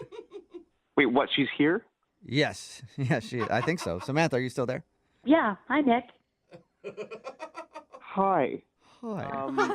He does say it like that every time. Are you serious? Like, that's what this is all about? Like, why are you ignoring me? Am I serious? Are you serious? Well, you messaged my freaking roommate. Like, what? What do you want me to do? I'm not a liar. First off, I'm on multiple sites, and I deleted the one we were on, and I didn't even use those sites for dating. I use them for networking and meeting friends. Okay, now it feels like that you're sounds lying. a little fishy. The message you sent to my roommate was not network. You were trying to meet up with him. You sent him, hey, smiley face. Like, what business are you trying to discuss with my roommate? Okay, fine. Listen, you only told me to take down the one profile that we met on, so I didn't take down the other one. I didn't know you were on so many. Congrats. But if you were committed to me, you would take all of them down if you really felt strongly about what was going on between us. We went on one date. You need to get over that. Well, it went really well, and I was excited about it. Clearly, you were still window shopping for other dudes. So. Okay, well, that just makes you sound really insecure. Go on one date with a girl, and then you make her take down all of her profiles. You sound like a guy that would cry and slash tires if you see a girl talking to another guy. Wow. I didn't make you take down all your profiles, obviously, because you clearly used the ones you still had to network your way into my roommate's messages. So. Oh my God. But Nick, don't you that's just kind of like how modern dating works right now. You don't go on one date and then just completely pull out of the dating game. Yeah. I didn't realize I was dating a modern dating expert. Why wouldn't you text me and say, why are you on another profile or something? Well, you showed your true colors, so that's it. I don't have time for someone like that. Wow. It just sounds really weird that we went on one really great date and then talking to one other person, on another profile for, networking and stuff. You're going to get mad about that? You're not being honest, Samantha. All right, you need to be straightforward and honest right now. You're trying to network into my roommate's pants, okay? Okay, first of all, I told you I wanted to take things slow. I don't immediately do that. I want to meet somebody first and get to know them. Yeah, I understand. You want to meet a lot of people. I got it, all right? I'm not interested in that. I just wanted to hang out with you, okay? I liked you. Okay, well, what if I took down all the other stuff? I have two other ones. Oh. The damage is done, okay? You can take down whatever you want, but that's your life. I'm not a part of that anymore. Come on, Nick. Even if she takes about Nick, would you go out on a second date with Samantha? We'll pay for it if she takes down her other dating sites. No. Samantha, you're dumped, okay? You're dumped? You're dumped? You're dumped. Like, what? Oh, my God. You're so extreme, Nick. You can't dump me. You're not my boyfriend. I think that you dodged a bullet, Samantha. He does not sound like he's very good at compromising or forgiveness. Or communication. Yeah. Look, y'all can say whatever you want, but I was honest, okay? I took down my one profile. I did what I said I would do, and Samantha was still slinking around, sliding in my roommate's DMs, trying to meet other people. So Great. Well, I don't want to date someone who shames people. All of a sudden it's shaming? Yeah, he's mad that a girl is trying to date other people. That's controlling. we made a commitment to each other, and you betrayed that. So, like I said before, you're officially dumped. We are not together anymore. Oh, man. That is so crazy. I'm sorry, Samantha. You just got dumped. I know. I lost another boyfriend. Another one? Nick, you carved your initials at the bathroom at that bar. Are you going to go back and take those down, or? I already did, actually. Yeah. What? I went back the night I found out. You went back to the bar the night you found out? I just replaced my initials with my roommate's because I figured, he'll be with her next. So. Oh, my gosh. Case closed. Case closed. Samantha's dumped. Nick, thank you for your time, and I'm sorry, no second date, Samantha. That's perfectly fine. Yeah, You'll get through this, I think. Congratulations. For your information, Nick, all of my profiles are active, and for anyone who's hearing this, you can come find me because I'm actively looking. Oh, there you go. Not surprising. Brooke and Jubal in the morning. Got a text in at 78592 that says, I'm so sad I had to hear that breakup on the air. Oh, Brooke and it was Jubal in the hard. morning. Talking about today's second date update. If you missed it, Samantha wanted to call this dude named Nick. They went out and had such a good date that they actually agreed to remove their dating profiles. Yeah. And we got Nick on the phone and found out the reason that he wasn't calling her back was because Samantha only took down one of her dating profiles and actually started chatting with his roommate on another app. Wow. So she didn't take all of her stuff down, and he thought she was a liar. But she disagreed because he only specifically told her to take down one profile. So she was like, you didn't say take down all the dating profiles. Anyway, no second date for them. They don't want to go out again. Remember, Oh my God, but maybe it'll work out with a roommate. yeah, who knows? Yeah. If you want to do a second date update, all you have to do is email the show, and we will call the person who didn't call you back. Young Jeffrey's Song of the Week is coming up in just a few minutes at 8:10. It's Brooke and Jubal in the morning. A lot of bad things can happen in the park. Trust me, I'm there all the time. Pants on? And there's a lot of or- bad stuff going on every time that I'm there. And that's why I think Jim messed up his first date with a girl named Rebecca that he wants to call today for a second date update because he took her on a date to a park and then things got out of control. Uh-oh. How you doing, Jim? I'm doing okay, guys. How are you doing? Doing pretty good, man. Just to clarify, this isn't a park at like 2 a.m. This is just a normal midday park Yeah, experience. just a normal midday meetup in a cute city park, you know. Oh, good. Okay. Yeah, see, it still sounds creepy to me, no matter what. Well, when you meet someone online on Tinder or whatever, sometimes meeting in a public place feels safer and more low key to get to know somebody before you like go have a drink or hang out or whatever. Yeah, what a coffee shop, though. Not like, hey, as you said Tinder. I met you on Tinder. Meet me in the park. I'll be dressed up as a shrub watching you the whole time. Well, I just dress like a normal person, not like a tree or anything. That's weird. All right. Well, that's not what I'm picturing. So anyway, tell us a little bit about the girl that you want to call today. You said in her email that her name is Rebecca. Yeah, so she was, I got there a little early, and I saw her coming towards the park, and, like, she was even cuter in person, and so I was a little nervous, I'll admit it, but we met up, and we talked a little bit. I said, like, do you want to sit down, or do you want to walk around and hang out, and we decided to walk around the park. So that's how the date started. We walked around for maybe a half an hour, just like, chatting, getting to know each other, and it was really cool. And you said she was cuter than her pictures. Are you also truthful in your representation? Yes, I am not one of those people that have like, a Chris Hemsworth photo on my Tinder profile. It's me. I look like my picture. Yeah. So what'd you guys do while you were walking around the park? Because that sounds really boring. No, we were just. I mean, they had to have conversation or something. Yeah, it was a good conversation. We just chatted up about hobbies, like what kind of stuff that we're into, and the cool thing about her is she's like a real adrenaline junkie. She's like really into like almost extreme sports, like skydiving and bungee jumping. She talked about all kinds like free climbing, stuff like that. Yeah. Is that when you shot in with like, hey, what about having sex in the park in broad daylight? God. You like doing crazy things. Let's do something crazy right now, you little adrenaline junkie. You never know what might work. Maybe next time I'll try that. Yeah, you should have tried that. So you like the fact that she's a risk taker and likes to do all that kind of stuff. I'm guessing you're into that too. Yeah, I thought it was cool. I mean, I've never done any of those things. I'm more of like a low key, like just like sit by a fire and drink a beer, hang out kind of outdoorsman. But yeah, I would be down for it. But I thought it was impressive, like that she's into that, and obviously, athletic and sporty, and I thought it was cool. You weren't intimidated at all by that? I wasn't intimidated, but it made me feel a little boring. Do you know what I mean? Like, because I couldn't really match her with my experiences. But one thing that I do have going on that I'm pretty proud of that a lot of guys don't is that I'm a pretty good artist. Like I work sort of semi-professionally doing illustration and stuff. Oh, cool. Awesome. And I had some drawings in my bag, and I was like, oh, well, she's into this cool thing, and maybe she would think it would be cool if I showed her some of my art. So that was sort of my, just like, try to match her with impressiveness move. Was she impressed by your art, or did she laugh at it and tell you it was terrible? No, she didn't laugh at it. I mean, it's hard to tell. It's not like doodling. Like I went to school, like I'm a pretty good drawer, and I was showing her a bunch of pencil drawings that I had done that she seemed into, and I was a little nervous. And if you wanted to say, like, is there anything that happened that maybe made the date go a little bit of south? I did. I was like, yeah, like I really like sketching people. Like I could sketch you sometime. And she was like, no, that's okay. Yeah. Did it creep her out, you think? Well, yeah, because suddenly I was like, oh my God, she thought I meant like nudes, like figure drawing, like nude sketching, Yeah. which is not what I meant at all. Like I do these little like 5-minute quick sketches of like people. Yeah. I feel like if you showed her your stuff and it was pretty good and it wasn't nude drawings, that'd be jumping to a conclusion to be like, this guy's just a pervert and wants to sketch me nude. I don't know. I mean, I immediately was like, oh no, I didn't mean anything weird by that. Like, you know, you might have seen like on TV nude drawing, but that's not what I was talking about. It would just be like, it'd take like 5 minutes and we could do it like right here in this like cool place in the park. And Did she laugh at all? I mean, it sounds like an opportunity to have like a good chuckle about an awkward moment. yeah, she didn't laugh so much.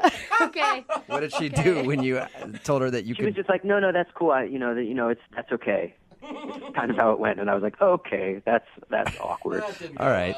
So is that why you think she's not calling you back, because you offered to sketch her? I mean, that's the only thing. I thought we sort of hit it off, and we walked around a little bit more after that, and then she was like, oh, I got to go, and I was like, oh, do you want to get a drink? And she was like, no, I have to go, and I was like, it's not.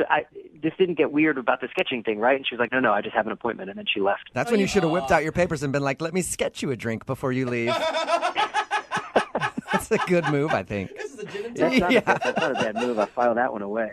Yeah. So she said no to a drink and left. And is that the last thing you've heard from her? Yeah, I messaged her a couple times, and I thought we hit it off, actually. Like, it was pretty low-key and chill, and I'd love to see her again, but she hasn't gotten back to me. All right. Well, we'll play a song, come back, call her, and get your second date update, okay? Okay, thanks, guys. Hang on. Moving 92.5. Brooke and Jubal in the mornings. Second date update. When you think of the greatest artists the world has ever seen, you think of names like Rembrandt and Picasso and Jim. Good old Jim. Sitting in the park, sketching naked women. That's what Jim is known for in the art world. No. Am I right, Jim? That is so not true. Hey, don't worry, Jim, look, I would rather look at anything that you've sketched than what other crap Rembrandt and Picasso are doing. Oh, man, that You was think those crap. guys have a website? I don't think so. Yeah. Okay, thank you, but I want to correct the record. I do not draw nudes. Maybe that's At the least problem. Not for public consumption. Okay. I mean, Well, I want to see some of your private collection then. I'm really We interested can in that. talk offline. All right, cool. oh my Okay. God. Only Take you care of guys that. are pervs about nude drawings. What is wrong with you? Why am I talking about Jim being an artist? Well, we talked about his date that he went on with a girl named Rebecca. He wants to call her right now for a second date update. They met at a park because they met on Tinder and he wanted to meet at a public place. And during their date, he showed her some of the sketches that he does and then offered to sketch her. And that's when she seemed to get kind of weirded out and asked to leave. And she hasn't talked to him since. That's the only thing you can think of that went wrong. Yeah, that's the only thing that comes to mind. I thought it went really well, actually. And you said that she was like an adrenaline junkie. I mean, maybe she was looking for somebody who can do those type of activities with her. Yeah, I mean, maybe, but it's not like I said that I wasn't willing to do that stuff. I mean, I Okay. would go bungee jumping or whatever. I would be into that. Okay. All right. Well, I'm going to dial the phone number right now, get her on the phone, and see what went wrong, okay? Okay, great. All right. And hey, if this doesn't go right for you and she doesn't want to go on a second date, don't worry. I will be your muse. If you need to sketch anybody, Jim, you can sketch me. No, dude. I will be your Mona Lisa. Okay? Okay. All right. Here we go. I'm going to dial her phone number right now. Here we go.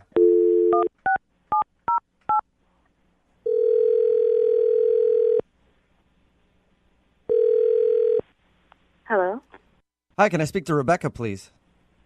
This is she. Hey, Rebecca, how are you? This is Jubal from Brooke and Jubal in the Morning. I'm sorry, who is this? Jubal from Brooke and Jubal in the Morning. It's a morning radio program.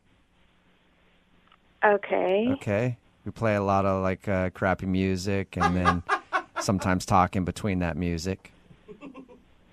All right. Well, not all the music's crappy. Some music's decent, some's crappy. It's I just don't like think that music, she you know. needs It's that. like all kinds of. I mean, we play music and we talk sometimes. That's basically what happens.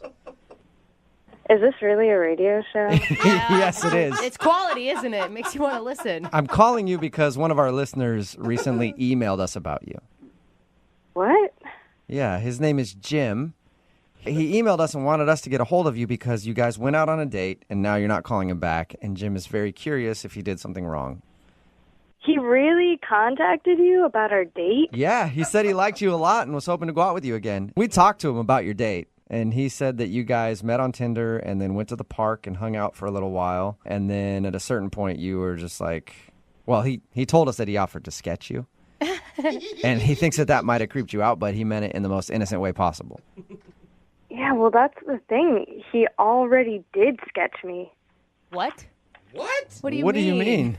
I mean, he had several pictures, and they were all in, like, different scenarios, but it was me. Like, the girl was me. Are you Whoa. sure it was you, or are you just, like, reading into it? Oh, my gosh. No, seriously. I mean, he had a headshot of just a girl, definitely me. There was a girl riding a bike, a girl crying. Crying? And, oh, the creepiest one, there was a girl at a dinner table with a guy. And I was the girl, and he was the guy. Wow. And that's the creepiest one. I would think the crying one would be even creepier. He never said that it was me, but, I mean, it looked exactly like me. Did you ask him? I mean, did you confront him? No, you don't confront someone like that. Yeah, no. I would have done the same thing. I would have just been like, all right, well, look at that. Look at the time. Jeez, time flies, huh? And I would have been out of there, too. Are you sure that it was you? Like, no question in your mind. No question, yeah. It was definitely me. Is there any, like, distinguishable feature that you have? Yeah, I have freckles, and he drew the freckles on the girl's face and everything. It was creepy. I thought it was really creepy him asking to sketch you in the first place. And then actually showing you pictures that look like you is way worse. Oh, come on. Give this guy a break. Like, obviously he's nervous and he didn't go about it the right way, but he's probably just trying to impress you. In a park? With sketches of me? He sounded well-intentioned. Yeah. Yeah, the whole thing was just way too creepy for me, and I couldn't handle it. That's understandable. You know what else is creepy, Rebecca? Jim is actually on the phone listening to this conversation and wants to talk to you right now. What? Yeah. I'm so sorry that you thought that was creepy. Oh, this just I'm isn't so normal. sorry. This is not normal. Those are not sketches of you. I'm so sorry. What do you mean they weren't me? They looked exactly like me. I mean, a lot of those I drew before I even knew you or, like, met you or saw you or anything. I mean, if there's a resemblance, it's totally a coincidence, I swear. The freckles? What about the freckles? Yeah, I don't know. I mean, maybe, like, I think freckles are cute, and I was drawing a girl with freckles, and then I saw you, and you, maybe, like, you looked like something I had in my head already or whatever, but... Jim, are you sure you didn't sketch pictures of her before meeting her? No, definitely not. I mean, you know, like, you see images, and, like, if I had seen her face, maybe that worked its way into a drawing or whatever, but I swear I was not sitting at home, like, full Silence of the Lambs, like, sketching from your Tinder picture. Like, I swear to you. Come on, give him like the benefit of the doubt here. I think he sounds like a nice guy, and obviously he'd be attracted to you if he was drawing women who kind of looked like you before he even met you. I don't think I think the same way. This is just too much of a coincidence that we're on our first date and he shows me pictures and the girl looks just like me. Listen, Rebecca, I'm really sorry. Now I feel horrible that you thought that I was some kind of, like, sketchy, sorry, pun intended, like, this guy that was drawing you. I swear that is not what was going on. And I know the radio show thing is a little weird, and the whole thing is really weird, but I had a great time with you, and I think you're really cool, and I would love to just, like, reset and, like, hang out somewhere of your choosing. We can do something. No sketchbooks, like, just hang out. I'm really sorry about this whole thing. It's so weird. I'm sorry.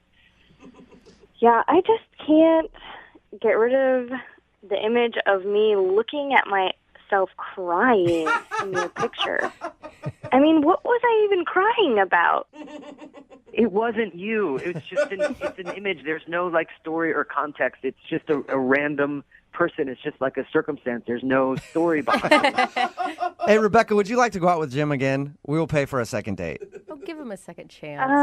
I don't think so. I'm sure he's busy drawing other girls on Tinder. Oh my Are God, you sure? you're Is so there any mean to way? him. Is there any way that he could prove to you that these drawings aren't of you? Maybe you want to see him again. Like you guys could go out to a restaurant. He could show you the pictures again. You can look at them and maybe dissect them a little more. Maybe it was just in the moment. So you want me to schedule another date with some random guy that drew pictures of me ahead of time? That's what you want me to do right now. Oh my Yeah, God. you know what, Rebecca, you're right. Never mind. Forget I Put it asked. that way. Jim, Poor Jim. I'm sorry you did not get a successful second date. I knew I should have left the sketchbook at home. It's Yeah. just like, Yeah, Maybe in the future do that. Leave the sketchbook at home. there will be a woman out there that appreciates your talents, Jim. I'm sure there will be. thank you for saying that. And you're probably drawing her right now. Brutal. You guys are brutal. Brooke and Jubal in the morning. Text in at 78592 that says, that guy is a serial killer. Run. It's Brooke and Jubal in the morning. Talking about the second date update. This guy, Jim, wanted to call a girl named Rebecca. He liked her a lot. They went out on a date. She wasn't calling him back. It turns out that Jim is an artist, and during their date, he took out some sketches to show her that he's done. Showing off a little bit, right? Sure. This is my interest. I like to sketch things. She wasn't calling him back because all of the sketches looked like her. And that creeped her out, which I can understand. That's very creepy. Yeah. I still think it's by chance. I think that he was drawing something in his imagination, and that's why he was attracted to her. But according to her, it looked exactly like her. And there was one with a woman crying with like a single tear rolling down her cheek. If I was dating somebody and they were like, check out my art, and it was a picture of me crying, I'd be pretty scared too. Oh, it's not like, you're in a coffin or anything. Oh, I mean, yeah. Famous last words. What could it hurt to go out with this guy again? Remember, if you want a second date update, all you have to do is just email the show, and we will call the person that didn't call you back. Brooke and Jubal's second date update.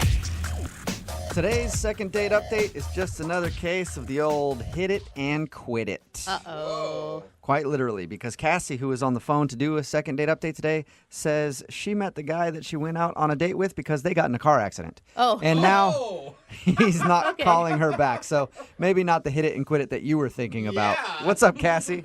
Hi. How's it going? I'm okay. I'm a little worried, I guess I could say.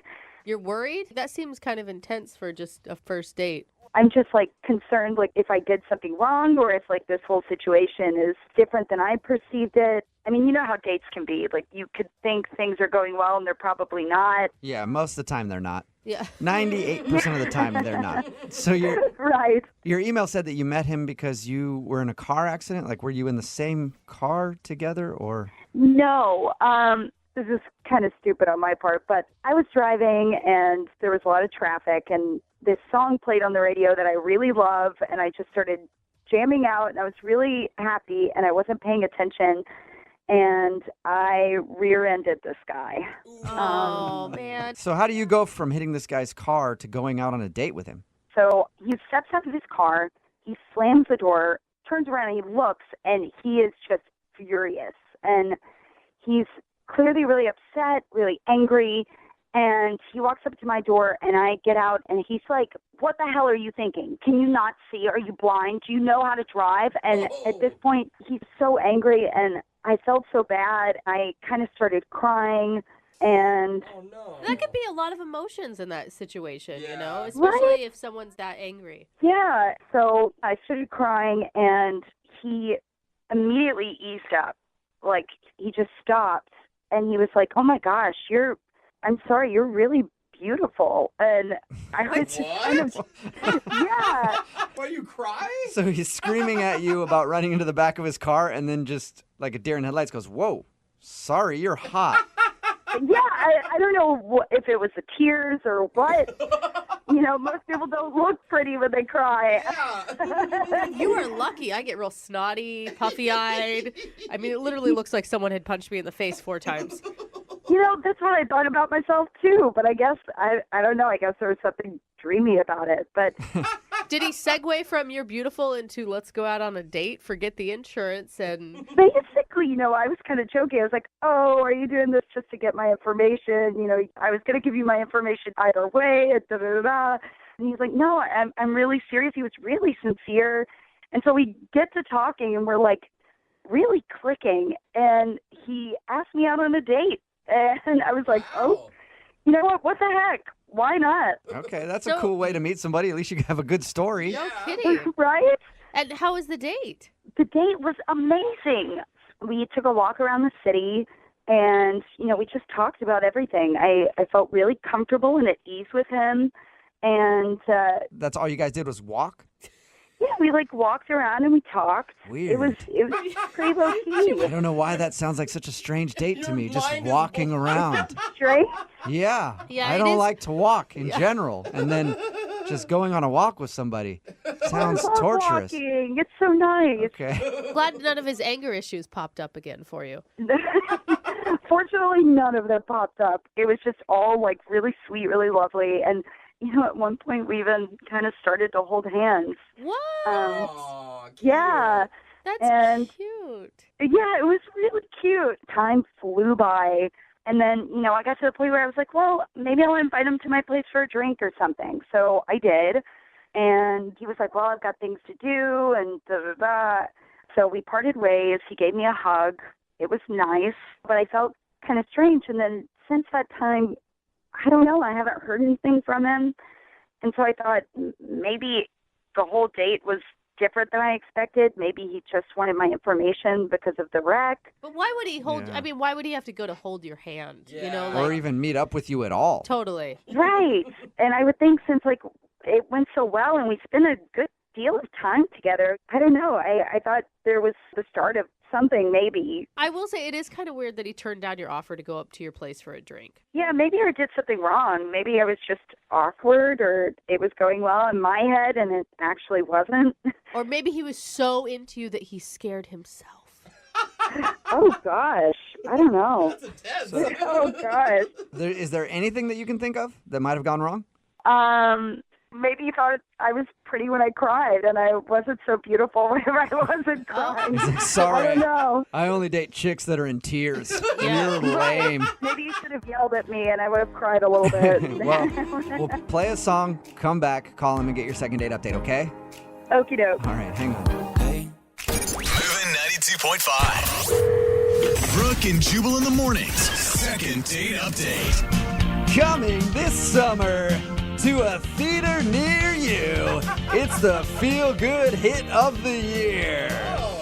Julia Roberts as the toothy brunette who can't drive. Cassie from today's second date update, and Richard Gere as Ross, the angry man who got rear-ended. Star in this feel-good classic, Accidentally Yours. Oh, Coming good soon. Don't miss this hit. If you don't know why I did that, in today's second date update, Cassie is on the phone, and she wants to call a guy that she met after she rear-ended him in traffic. Basically, he just yelled at her for a minute, then she started to cry, and then he did like a double take and was like, whoa, you're beautiful, we should go out on a date. Sounds kind of like a bad romantic comedy, but that's how it worked out for her. And then they went out and walked around for a little while. That was the date. Yeah. They just walked around. She said they had a great time, and she can't understand why he's not calling her back. She even invited him up to her place for a drink, and he said no, and that's the last that she's heard from him. Yeah. Oh, I feel bad for you, Like, you had so many high hopes, it sounds like, for this one. I did, mainly because I thought we got along really well. And it kind of feels like fate the way you met, Yeah. Like you were meant to get in an accident that day so you could meet the love of your life. Oh, gosh. All right, well, I'm going to dial his phone number right now and see if we can get him on the phone and figure out why he's not calling you back, okay? All right.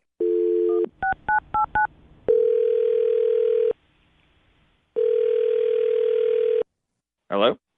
Hi, can I speak to Ross, please? Yeah, this is Ross. Hey, Ross. How are you, man? This is Jubal from Brooke and Jubal in the morning. Who? Jubal from Brooke and Jubal in the morning, the radio show. What radio? I'm not familiar. It's a morning radio program where we talk in between like songs and stuff. It's really on any You radio ever- that has a FM dial. Yeah, you ever heard it? That was a stupid question because you obviously haven't heard it. See how good Good he point. Okay. What do you want? Well, I want to talk to you because one of our listeners emailed us about you. I don't know what that means. You went out on a date with a girl named Cassie recently. Oh, God.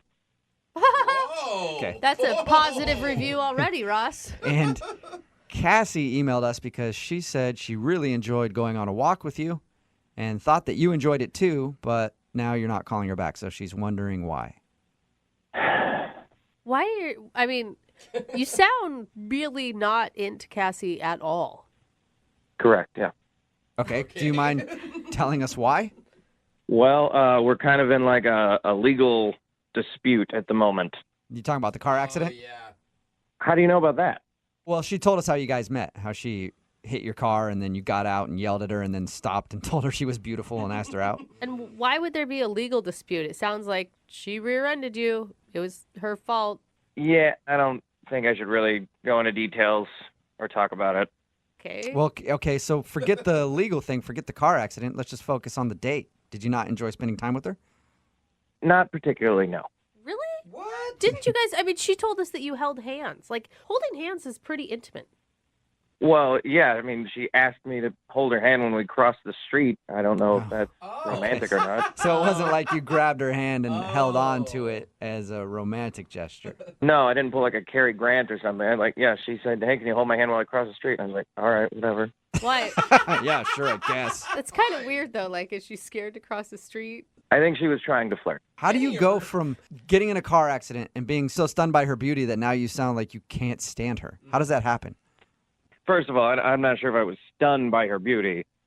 She was crying so much and freaking out that I was trying to do anything to get her to calm down. And I felt really bad because I just yelled at her like a crazy person. So I just said something. So you just said you're beautiful because you thought that that's what every woman wants to hear and it'll calm her down. Yeah. Okay. So you didn't want to go out on a date with her? Why even go? Well, I did want to go on a date. Oh, you did?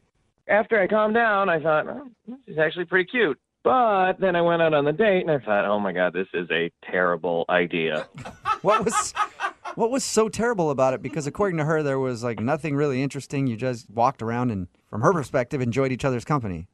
Yeah, we walked around, but then she I don't know, within 5-10 minutes of the date, she starts making jokes about how the wreck was partially my fault. Okay, so she's joking. Yeah, and I was like, ha, ha, ha, funny. And then came up again, and it came up again, and she just kept joking about it as if she was trying to convince me that the wreck was my fault through these lame jokes. And I'm like, what is happening? And it got me really frustrated, and I really didn't like it. And I was getting really annoyed, and I was starting to get that feeling back when I was yelling at her when she was in my car, and I didn't want to do that. You didn't want to go off on her again during your little date. Yeah, by the end of it, I was really, really trying to hold it together. And then she asked me up to her place, and I was like, absolutely not. So I said, no, thank you, and went home and just yelled into a pillow. Wow. She can really get you fired up. I mean, there could be some passion there that you're missing out on. No. And then, to make matters worse, when I get home, I see an email from her insurance company saying that they are disputing whose fault the accident was. Oh. But that might not be her. That may just be her insurance company.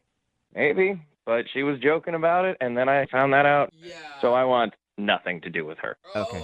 Well, that's unfortunate because she is on the other line listening and wants to talk to you right now. So. Hey, Ross. Oh, my God.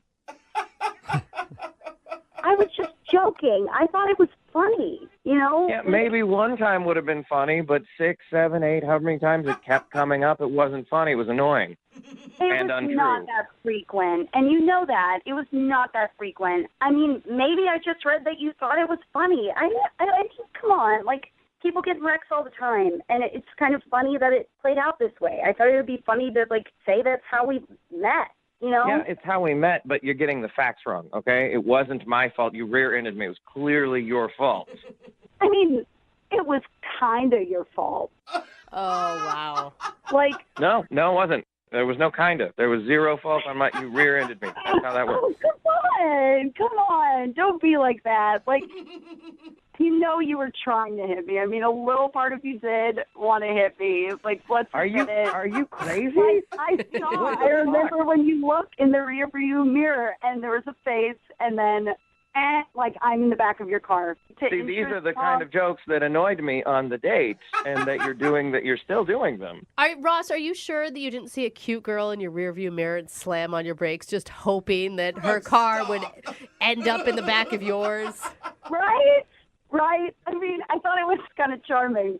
I see what you're doing. You are trying to get me angry again, like you did before, and that's why I stopped the date. Aw, I mean, you thought I was beautiful and I cried, right? Yeah, you're a very pretty girl. That's correct. Good for you. Yeah. This is not a game, okay? This is a legal matter. There are repercussions coming. This is not funny, okay? Stop trying to play it off like we're teenagers. Come on, Ross. I mean, we all have to admit it's not all black and white. Sometimes there's a gray area, and sometimes, like we all have to take a little bit of the blame, It's not that. No, that's not how life works. That's not how that works at all. We live in a society with laws. Certain people are at fault and at certain incidences, and you are not getting it. Cassie's just messing. Cassie's trolling you now, Ross. You realize that, right? Yeah, you're all trolling me. This is crazy. You're kind of funny when you're mad, though, Ross. I mean, I kind of get where it's a little fun. Why is everyone laughing? I'm losing my mind over here, and you guys are having a great old time. You're just getting so upset. I mean, she's just joking with you. And that's the point. It is not a laughing matter. Okay? This is not funny.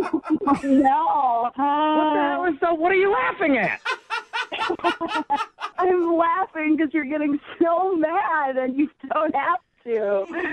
I'm getting mad because you hit me and you're not admitting it. And now I'm having to fight about it with insurance companies.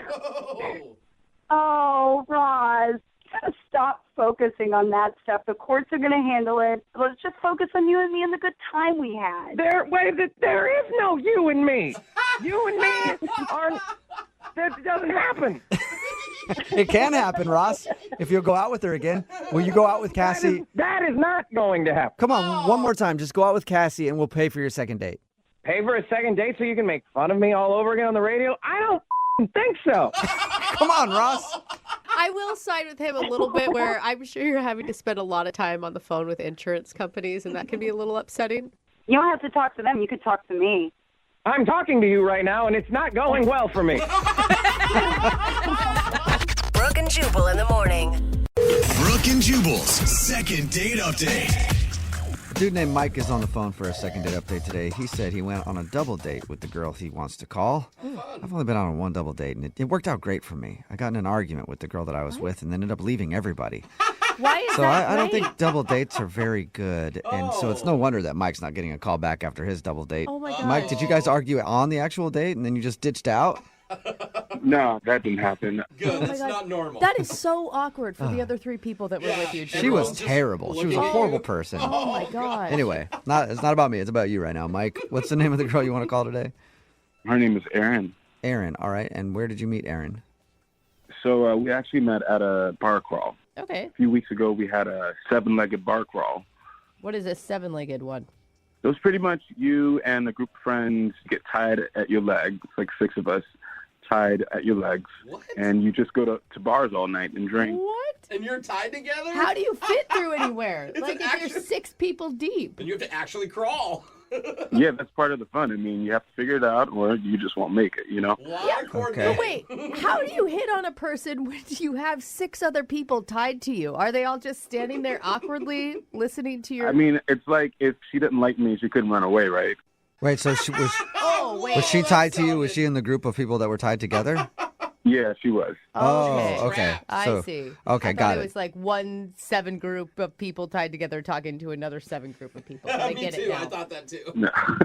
So, yeah, she was really chill, and we actually ended up, talking a lot about, movies and kind of other things that we were into. And I take it she was tied right next to you and not like at the end of all the people and you weren't yelling down the line. yeah, she was right next to me. Okay. So did you ask her out that night? Well, actually, at the end of the night, we all ended up getting really, really faded. And I worked up the courage to ask her out. I thought you may be going somewhere else with that. You're like, we're all drunk. We're all tied up already. Ended up back at A little bit of bondage, a little bit of, I don't know. I mean, we're Okay, already well, so tied you up. You got drunk enough to ask her out. That's it. Yeah. Okay. But my roommate was also in our group, and she got to know her too, and they kind of hit it off also. So I suggested a double date with my roommate and I. Okay. Cool. So I invited Erin over to be my date, and I got my roommate to invite her guy over to be her date. What'd you guys do when you went out? So we invited them over to our place, and we drank, and then we made our way down to the bars again. Awesome. It's kind of crazy how we always seem to like end up at a bar somehow. Seems to be a theme to your life right now. Yeah, right. Drinking. There's not a lot of food involved, it sounds like, either. I mean, we had some snacks, but Okay. Okay. How did it go? I mean, it was cool. I mean, I enjoyed myself. Okay. It got a little awkward at one point. Oh, no. My roommate started making out with her guy, and I kind of suggested that we one-up them. What? And she kind of just laughed it off. Like, one up them. So you were being really serious, like, we need to make out too, and she laughed at you. Well, I thought I was being, smooth with that line. I thought I was going to get at least a little peck on the cheek or something. But yeah, she just kind of laughed it off. Okay. So did you not get a kiss at all? I didn't, no. Okay. And was that just the end of the date? You guys just hung out for a little while watching your roommate make out with her date and she left? No, it got a little awkward, so we pretty much just ended up getting the check and calling it a night. So what got awkward? Just that you were sitting there staring at your roommate swapping saliva? Yeah, pretty much. Yeah. But yeah, I offered to get her an Uber back in case she wanted it. Mm-hmm. And she actually took me up on my offer, so. Okay. Okay. So you got her an Uber home, and have you talked to her since? I've tried calling, but it just goes straight to voicemail, so. Nothing. Oh, it doesn't even ring? Yeah. Sounds like you've been blocked or something. Yeah. I don't know. Hopefully not. All right. Well, we'll try to find out. We'll play a song and then come back and call her and get your second date update, okay? All right. All right, hang on. Moving 92.5. Brooke and Jubal in the mornings. Second date update. Usually when a first date starts by being tied up to a group of other people and there's all kinds of making out going on, I mean, usually you're in for a lot of fun. That's a success. But apparently that didn't happen for Mike.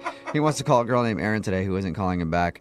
They actually met at a 7-legged bar crawl. I guess him and 6 of his friends were all tied together, and she was one of those people.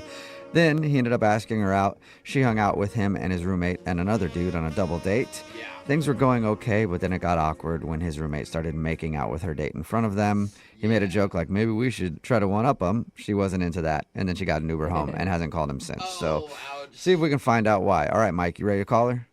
Yeah, let's do it. Have you ever thought that maybe, just maybe, she isn't calling you back because she doesn't know you sober at all? No. I mean, I don't know her sober either, so it's kind of the same thing, right? Yeah, you could hate her sober. You might not even want to call her, but we'll find out. We'll see if she's sober when we get her on the phone, okay? All right. All right, here we go.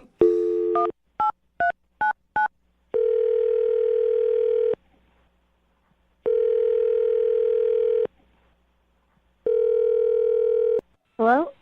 Hi, may I speak to Erin, please? This is she.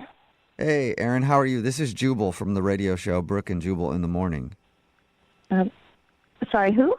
Jubal from Brooke and Jubal in the Morning. It's a radio show. What? Are you? Is this like a survey or something, or? Kind of. I'm doing a survey on this dude named Mike that I know, and anybody who's been out on a date with him. Have you been out on a date with a guy named Mike recently? Sorry, wait, I'm confused. Are you being serious? Kind of joking. Sort of. We do a segment on our show called the Second Date Update. That's where if you go out on a date with somebody and then don't call them back after, that person can email us to get you on the phone to try to figure out what happened. So Mike emailed us about your date. Oh, okay. I get it now. Do you mind talking to us for a minute about your date with Mike? Sure, that's fine. Okay. So he told us how you met, like some 7-legged bar crawl thing, and then he says that you went out on a double date with him and his roommate, but now you're not getting back to him. He said he really liked you and he can't figure out why. Was there a reason? I don't know. I feel like the whole situation with him, it's just, I really don't think it's going to work out between us, though. What situation? I mean, he didn't mention that he was in any sort of situation. I mean, just kind of what happened that night. It just got kind of weird, but... The only thing that he told us that was weird was his roommate started making out with her date and wouldn't stop, and he thought that was awkward. Oh, he didn't tell you about the situation with him and his roommate? No. Well, okay, so basically at one point I was talking to his roommate alone, and she was telling me that occasionally when she and Mike get bored, they'll hook up. Like maybe like once or twice a month or something like that. Wait a minute. What? They're sleeping together? Just casually? Yeah. Yep. So, like, I kind of try to play it cool, like, at the time, but I'm really, like, not cool with that at all. It's not what I'm looking for. Wait, you don't want to date a guy who hooks up with a roommate from time to time? No, and especially not someone he, like, lives with. Like, anyway, so I just kind of, like, the rest of the date, I was kind of like, oh, okay, just gonna try to sit here and let the time pass and get home. And there's no way, like, she wasn't joking, right? There's no way it could have been a joke or something? No, I think she was being very sincere. Oh, wow. Oh, my God. Just from what I could tell. Yeah. And she was like, it's not a big deal. It's totally fine. I just want to let you know. Like, how is that not a big deal? Well, you would think that would be a big deal. I think what's happening is the roommate likes Mike, and she was trying to sabotage your date with him. Well, either way, even if she's not the one who has feelings, then they're sleeping together and they live together. So it's kind of like I don't really want to get in between that. No. I mean, he probably wants you to get in between it. That's probably what he's really hoping for. He might be, but...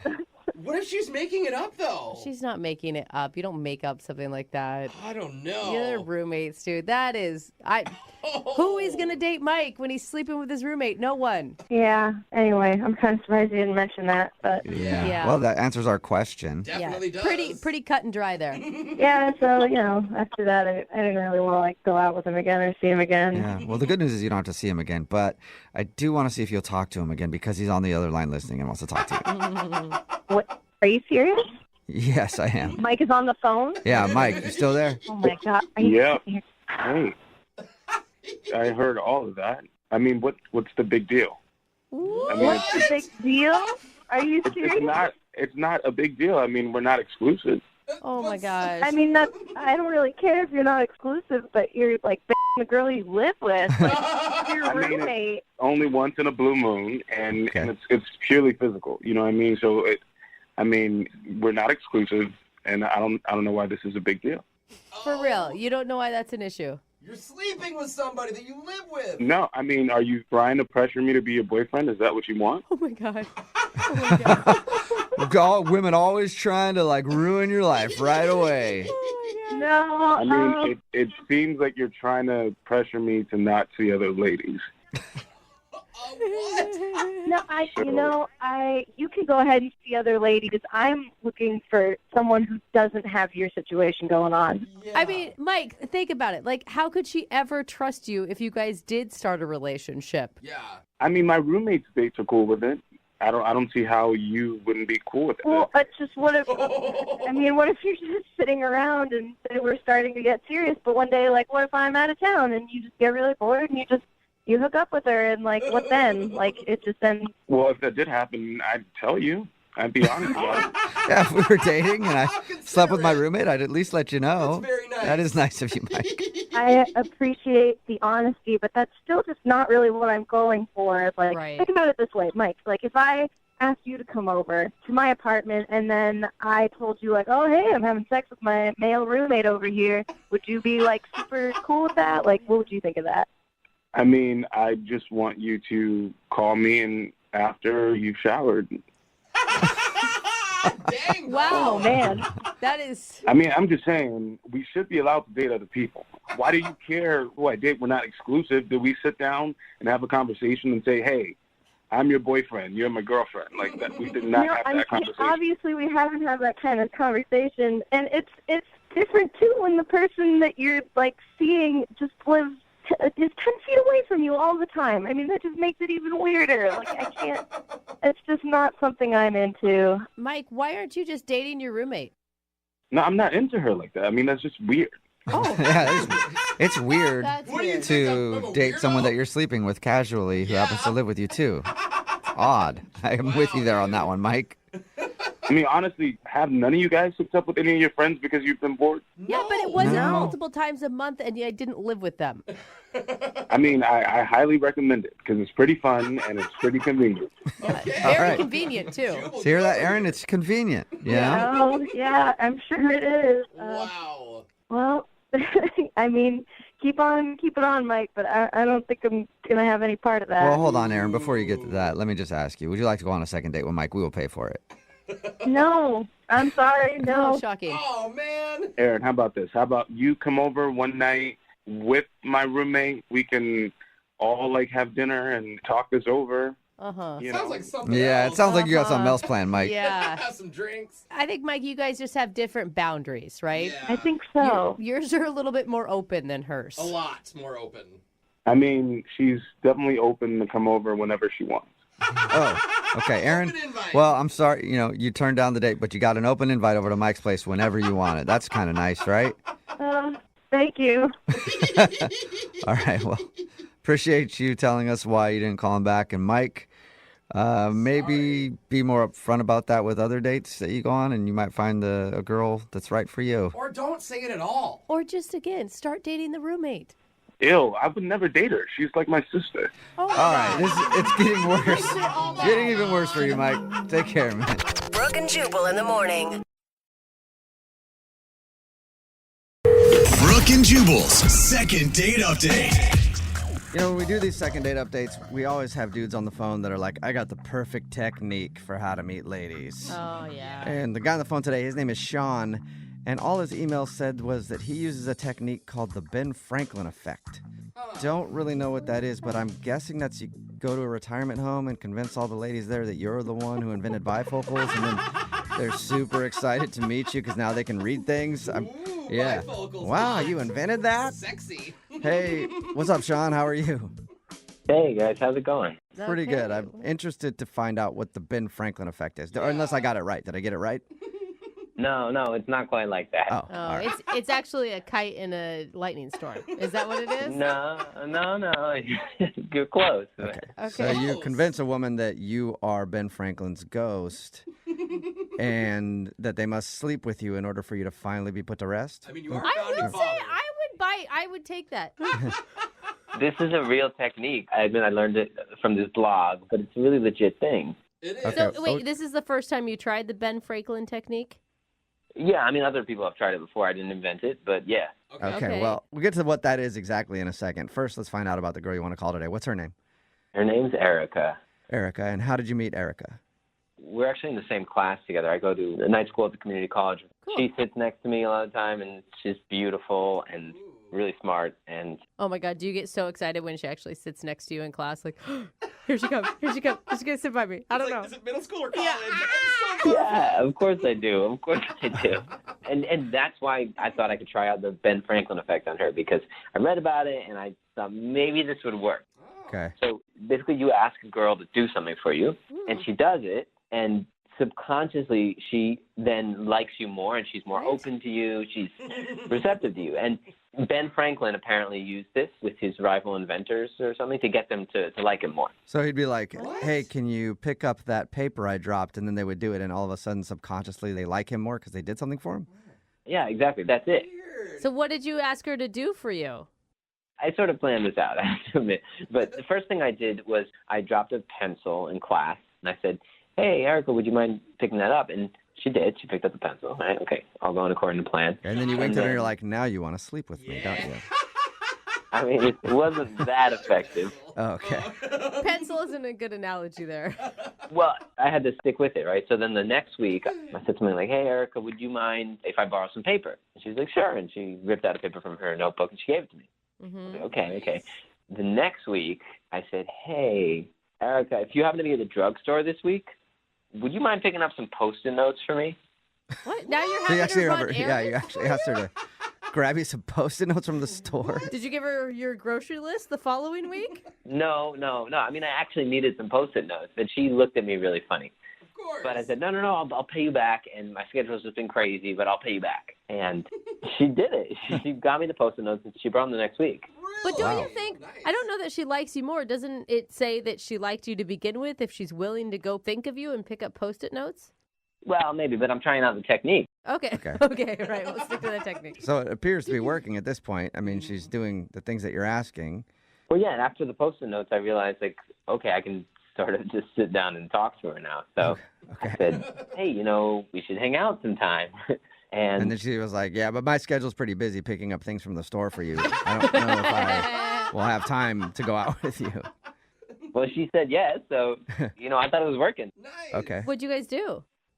So I had this idea. I thought it was a pretty creative idea because I don't have a lot of money. I'm taking these classes. So I figured we would go to 7-Eleven and do sort of like a cheap wine tasting.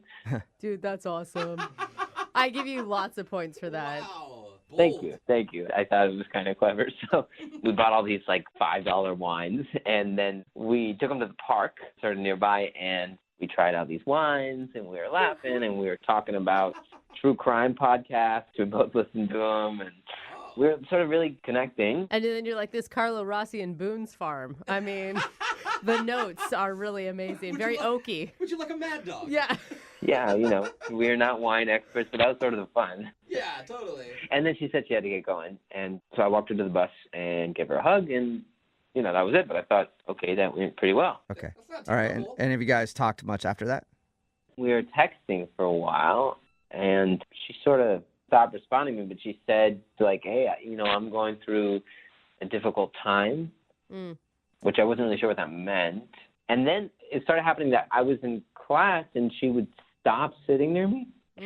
Maybe she thinks, who is this guy taking me out to 7-Eleven? This guy clearly isn't going places, I don't think that's what she meant by a difficult time. I mean, it sounds like she's going through some stuff and just maybe doesn't need a relationship right now. I mean, maybe, but it sounded kind of like an excuse because, like, if we actually did connect, then I don't know why she would sit farther away from me. Yeah, it doesn't really explain why she would not want to even be around you, if that's what it looks like.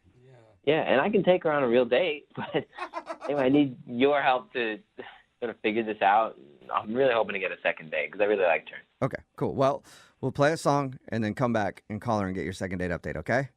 All right, cool. All right, man. Hang on. Moving 92.5. Brooke and Jubal in the mornings. Second date update. When we do these second date updates, we always have dudes on the phone that are like, I got the perfect technique for how to meet ladies. Oh, yeah. And the guy on the phone today, his name is Sean, and all his email said was that he uses a technique called the Ben Franklin effect. Don't really know what that is, but I'm guessing that's you go to a retirement home and convince all the ladies there that you're the one who invented bifocals, and then they're super excited to meet you because now they can read things. Yeah. Wow, you invented that? Sexy. Hey, what's up, Sean? How are you? Hey, guys. How's it going? Pretty good. I'm interested to find out what the Ben Franklin effect is. Unless I got it right. Did I get it right? No, it's not quite like that. Oh, right. It's actually a kite in a lightning storm. Is that what it is? No. You're close. Okay. So you convince a woman that you are Ben Franklin's ghost and that they must sleep with you in order for you to finally be put to rest? I mean, you are I would say I would take that. This is a real technique. I admit I learned it from this blog, but it's a really legit thing. It is. Okay. So, wait, this is the first time you tried the Ben Franklin technique? Yeah, I mean, other people have tried it before. I didn't invent it, but yeah. Okay, well, we'll get to what that is exactly in a second. First, let's find out about the girl you want to call today. What's her name? Her name's Erica. Erica, and how did you meet Erica? We're actually in the same class together. I go to a night school at the community college. Cool. She sits next to me a lot of the time, and she's beautiful and really smart. And oh my God, do you get so excited when she actually sits next to you in class? Like, here she comes. She's going to sit by me. I don't know. Is it middle school or college? yeah, of course I do. And that's why I thought I could try out the Ben Franklin effect on her, because I read about it and I thought maybe this would work. Okay. So basically you ask a girl to do something for you, and she does it, and subconsciously she then likes you more, and she's more open to you. She's receptive to you. And Ben Franklin apparently used this with his rival inventors or something to get them to like him more. So he'd be like, hey, can you pick up that paper I dropped? And then they would do it, and all of a sudden, subconsciously, they like him more because they did something for him? Yeah, exactly. That's it. So what did you ask her to do for you? I sort of planned this out, I have to admit. But the first thing I did was I dropped a pencil in class, and I said, hey, Erica, would you mind picking that up? And She did. She picked up the pencil. Right? Okay, all going according to plan. And then you winked at her and you're like, now you want to sleep with me, don't you? I mean, it wasn't that effective. Oh, okay. Pencil isn't a good analogy there. Well, I had to stick with it, right? So then the next week, I said something like, hey, Erica, would you mind if I borrow some paper? And she was like, sure. And she ripped out a paper from her notebook and she gave it to me. I was like, okay. The next week, I said, hey, Erica, if you happen to be at the drugstore this week, would you mind picking up some Post-it notes for me? What? Now you're So you having actually her run remember, errands? you actually asked her to grab you some Post-it notes from the store. Did you give her your grocery list the following week? No. I mean, I actually needed some Post-it notes, but she looked at me really funny. Of course. But I said, no, I'll pay you back, and my schedule's just been crazy, but I'll pay you back. And she did it. She got me the Post-it notes, and she brought them the next week. But don't you think, I don't know that she likes you more. Doesn't it say that she liked you to begin with if she's willing to go think of you and pick up Post-it notes? Well, maybe, but I'm trying out the technique. Okay, right. We'll stick to that technique. So it appears to be working at this point. I mean, she's doing the things that you're asking. Well, yeah, and after the Post-it notes, I realized, like, okay, I can sort of just sit down and talk to her now. So I said, hey, we should hang out sometime. And then she was like, yeah, but my schedule's pretty busy picking up things from the store for you. I don't know if I will have time to go out with you. Well, she said yes, so, I thought it was working. Okay. What'd you guys do? So I had this idea. I thought it was a pretty creative idea because I don't have a lot of money. I'm taking these classes. So I figured we would go to 7-Eleven and do sort of like a cheap wine tasting. Dude, that's awesome. I give you lots of points for that. Thank you. I thought it was kind of clever. So we bought all these like $5 wines, and then we took them to the park sort of nearby, and we tried out these wines, and we were laughing, and we were talking about true crime podcasts. We both listened to them, and we were sort of really connecting. And then you're like this Carlo Rossi and Boone's Farm. I mean, the notes are really amazing. Very oaky. Would you like a mad dog? Yeah. Yeah, we're not wine experts, but that was sort of the fun. Yeah, totally. And then she said she had to get going. And so I walked her to the bus and gave her a hug, and, that was it. But I thought, okay, that went pretty well. Okay. All right. And have you guys talked much after that? We were texting for a while, and she sort of stopped responding to me, but she said, like, hey, I'm going through a difficult time, which I wasn't really sure what that meant. And then it started happening that I was in class, and she would stop sitting near me. Maybe she thinks, who is this guy taking me out to 7-Eleven? This guy clearly isn't going places, I don't think that's what she meant by a difficult time. I mean, yeah. It sounds like she's going through some stuff and just maybe doesn't need a relationship right now. I mean, maybe, but it sounded kind of like an excuse because, like, if we actually did connect, then I don't know why she would sit farther away from me. Yeah, it doesn't really explain why she would not want to even be around you, if that's what it looks like. Yeah, and I can take her on a real date, but anyway, I need your help to sort of figure this out. I'm really hoping to get a second date because I really liked her. Okay, cool. Well, we'll play a song and then come back and call her and get your second date update, okay? All right, cool. All right, man. Hang on. Moving 92.5. Brooke and Jubal in the mornings. Second date update. If you're just joining us for today's second date update, Sean is on the phone and he wants to call a girl named Erica. They actually are in class together and they went out on a date to 7-Eleven. They just bought a bunch of stuff, went to a park and drank some really crappy alcohol. Yeah. But he says it was a great time. And then she left, gave him a hug. But since then, apparently she said she's been going through something and she won't even sit next to him in class. So he's confused why she doesn't want to hang out with him again. Hey, Sean, since you guys are like in class together, have you tried maybe, pulling out the chair for her and then pulling it all the way out when she's about to sit down so she falls down, or maybe like going out and getting on the teeter-totter and, getting on one side and then just getting off so that she slams down on the ground? That seems like a good effective way to do that in that situation. Yeah, it's cool crap. Show her you like her. Yeah, maybe throw some paper at the back of her head while you're in class, something like that. Cut her ponytail off? Yeah, like, where are we going to It end was here? not like that. I think we're a little too old for that. I don't know. Give it a shot, man. All right, I'm about to dial her phone number right now. Are you ready? Yeah, I'm ready. All right, well, here we go.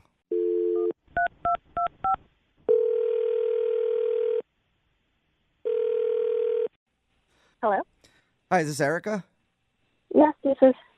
Hey, Erica, how are you? This is Jubal from Brooke and Jubal in the morning. It's a radio show. Oh, okay. How are you? I'm fine. How are you? I'm not too bad. Thank you for asking. You wondering why a radio station is calling you right now? Yeah. Okay, I figured you might be. I'm calling you today because we got an email from one of our listeners about you. Oh. His name is Sean. Oh. Okay. You ever heard of a second date update before? I mean, I've heard of it, but I don't know about it. Okay. So you guys are the ones who do that? Yeah, we do that on the show. What it is where if you go out on a date with somebody and then end up not wanting to see them again after, they can email us and we'll get you on the phone and ask why. So Sean emailed us because he's confused. He says that you guys had a great time together, but now you're not really talking to him and you also don't even sit in the same area as him anymore in your class. Yeah. Okay, and Sean is wondering if he did something wrong on his date.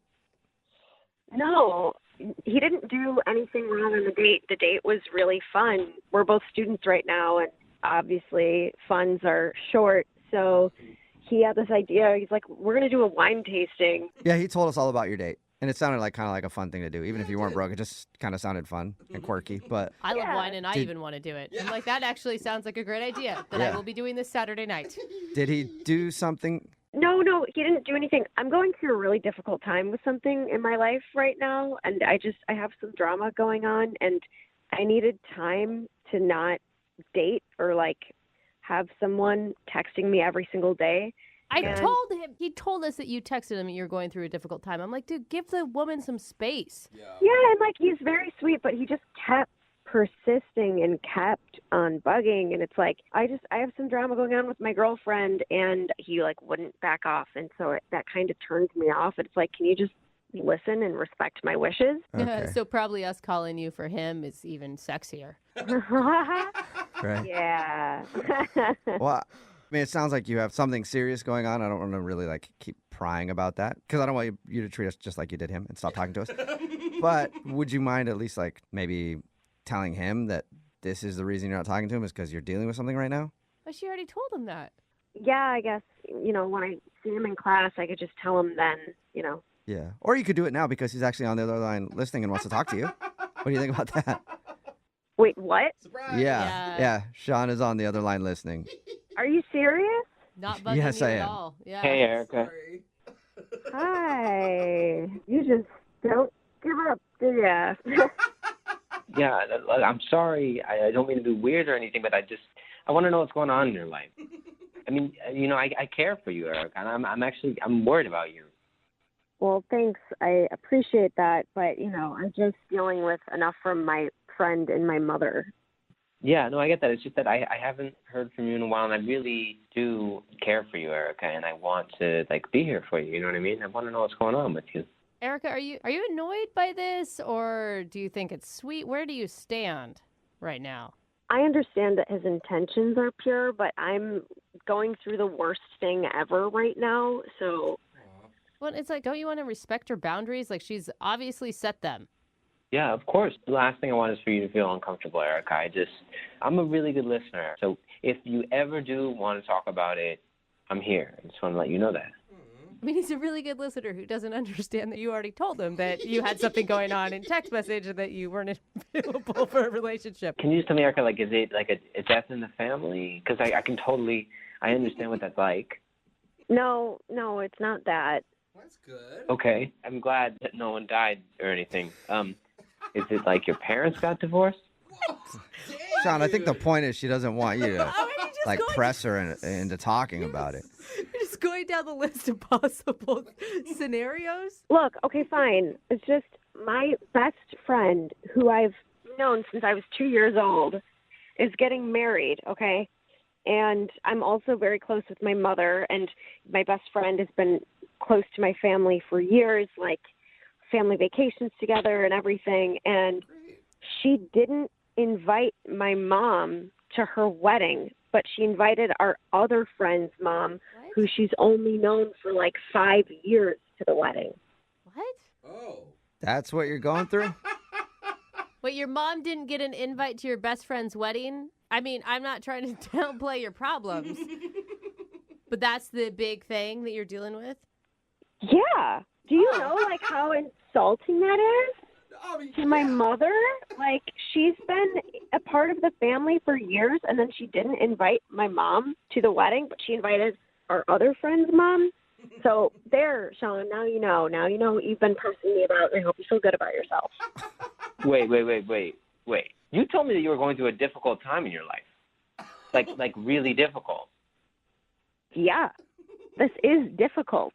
It's a very difficult time. But I just want to get it straight. Your mom wasn't invited to a wedding? I like how we're all repeating it. I know. No, hey, you got to be fair, though. I mean, everybody deals with things differently, and this is hard on Erica. Okay. Yeah, no, I totally get that, and I understand, and I just want to be here for you. But that's kind of silly, right? I mean, that's kind of... What? Excuse me? Yeah. It is not silly. Imagine that you were going to go to, like, your best friend's wedding, and then your dad wasn't invited, you know? Like, you'd probably be upset about it.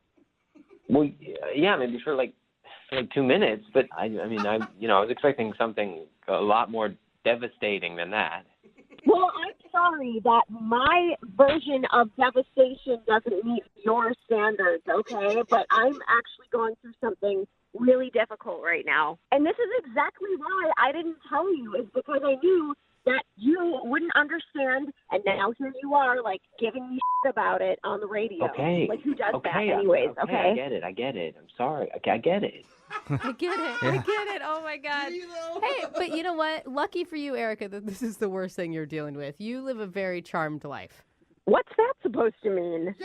I think it's supposed to mean that, you know, that's like, thing, yeah. Then good on you. This is a big thing. Why is everyone treating you like this isn't a big issue, like this isn't a big deal or something, okay? No. It is. I agree with you, Erica. This is the worst thing happening in the world right now. I can't believe it. At least Jubal understands. Yeah. Oh, man. Oh, my God. You're all sitting there laughing, and you're not even thinking about my poor mother who's sitting at home all by herself, crying every night, wondering what she did. No, I feel you. I feel you. There's like a Saturday out there where your mom doesn't have plans and other people do. I feel you. That is horrible, I'm Erica. starting to feel bad. I am. I'm starting to feel bad for you. Oh, my God. Erica, it's just perspective. That's all we're saying. Get some perspective here. Here's some perspective. You guys are all assholes, okay? Whoa. Bye. No. Did she hang up? I think she's gone. I think she's gone. Oh, man. Oh, my Hey, God. Sean, I didn't even get to ask, but I'll just do it now since Oh, she's my not gosh. here. Would you like to go out with Sean on a second date, Erica? We'll pay for it. Date to the wedding? She's not answering. I think that's a no, Sean. Oh, Sean. Wow. How are you feeling right now about that? I'm sort of having a difficult time deciding this now. It's kind of weird. It is. I agree. It is weird that her friend wouldn't invite her mom to her wedding. I know. What is up with that? Horrible, They Sean. like grew up together. Yeah, I feel like maybe she's a little too dramatic for me. I'm not going to lie. What? Did you hear what she said, Sean? Maybe.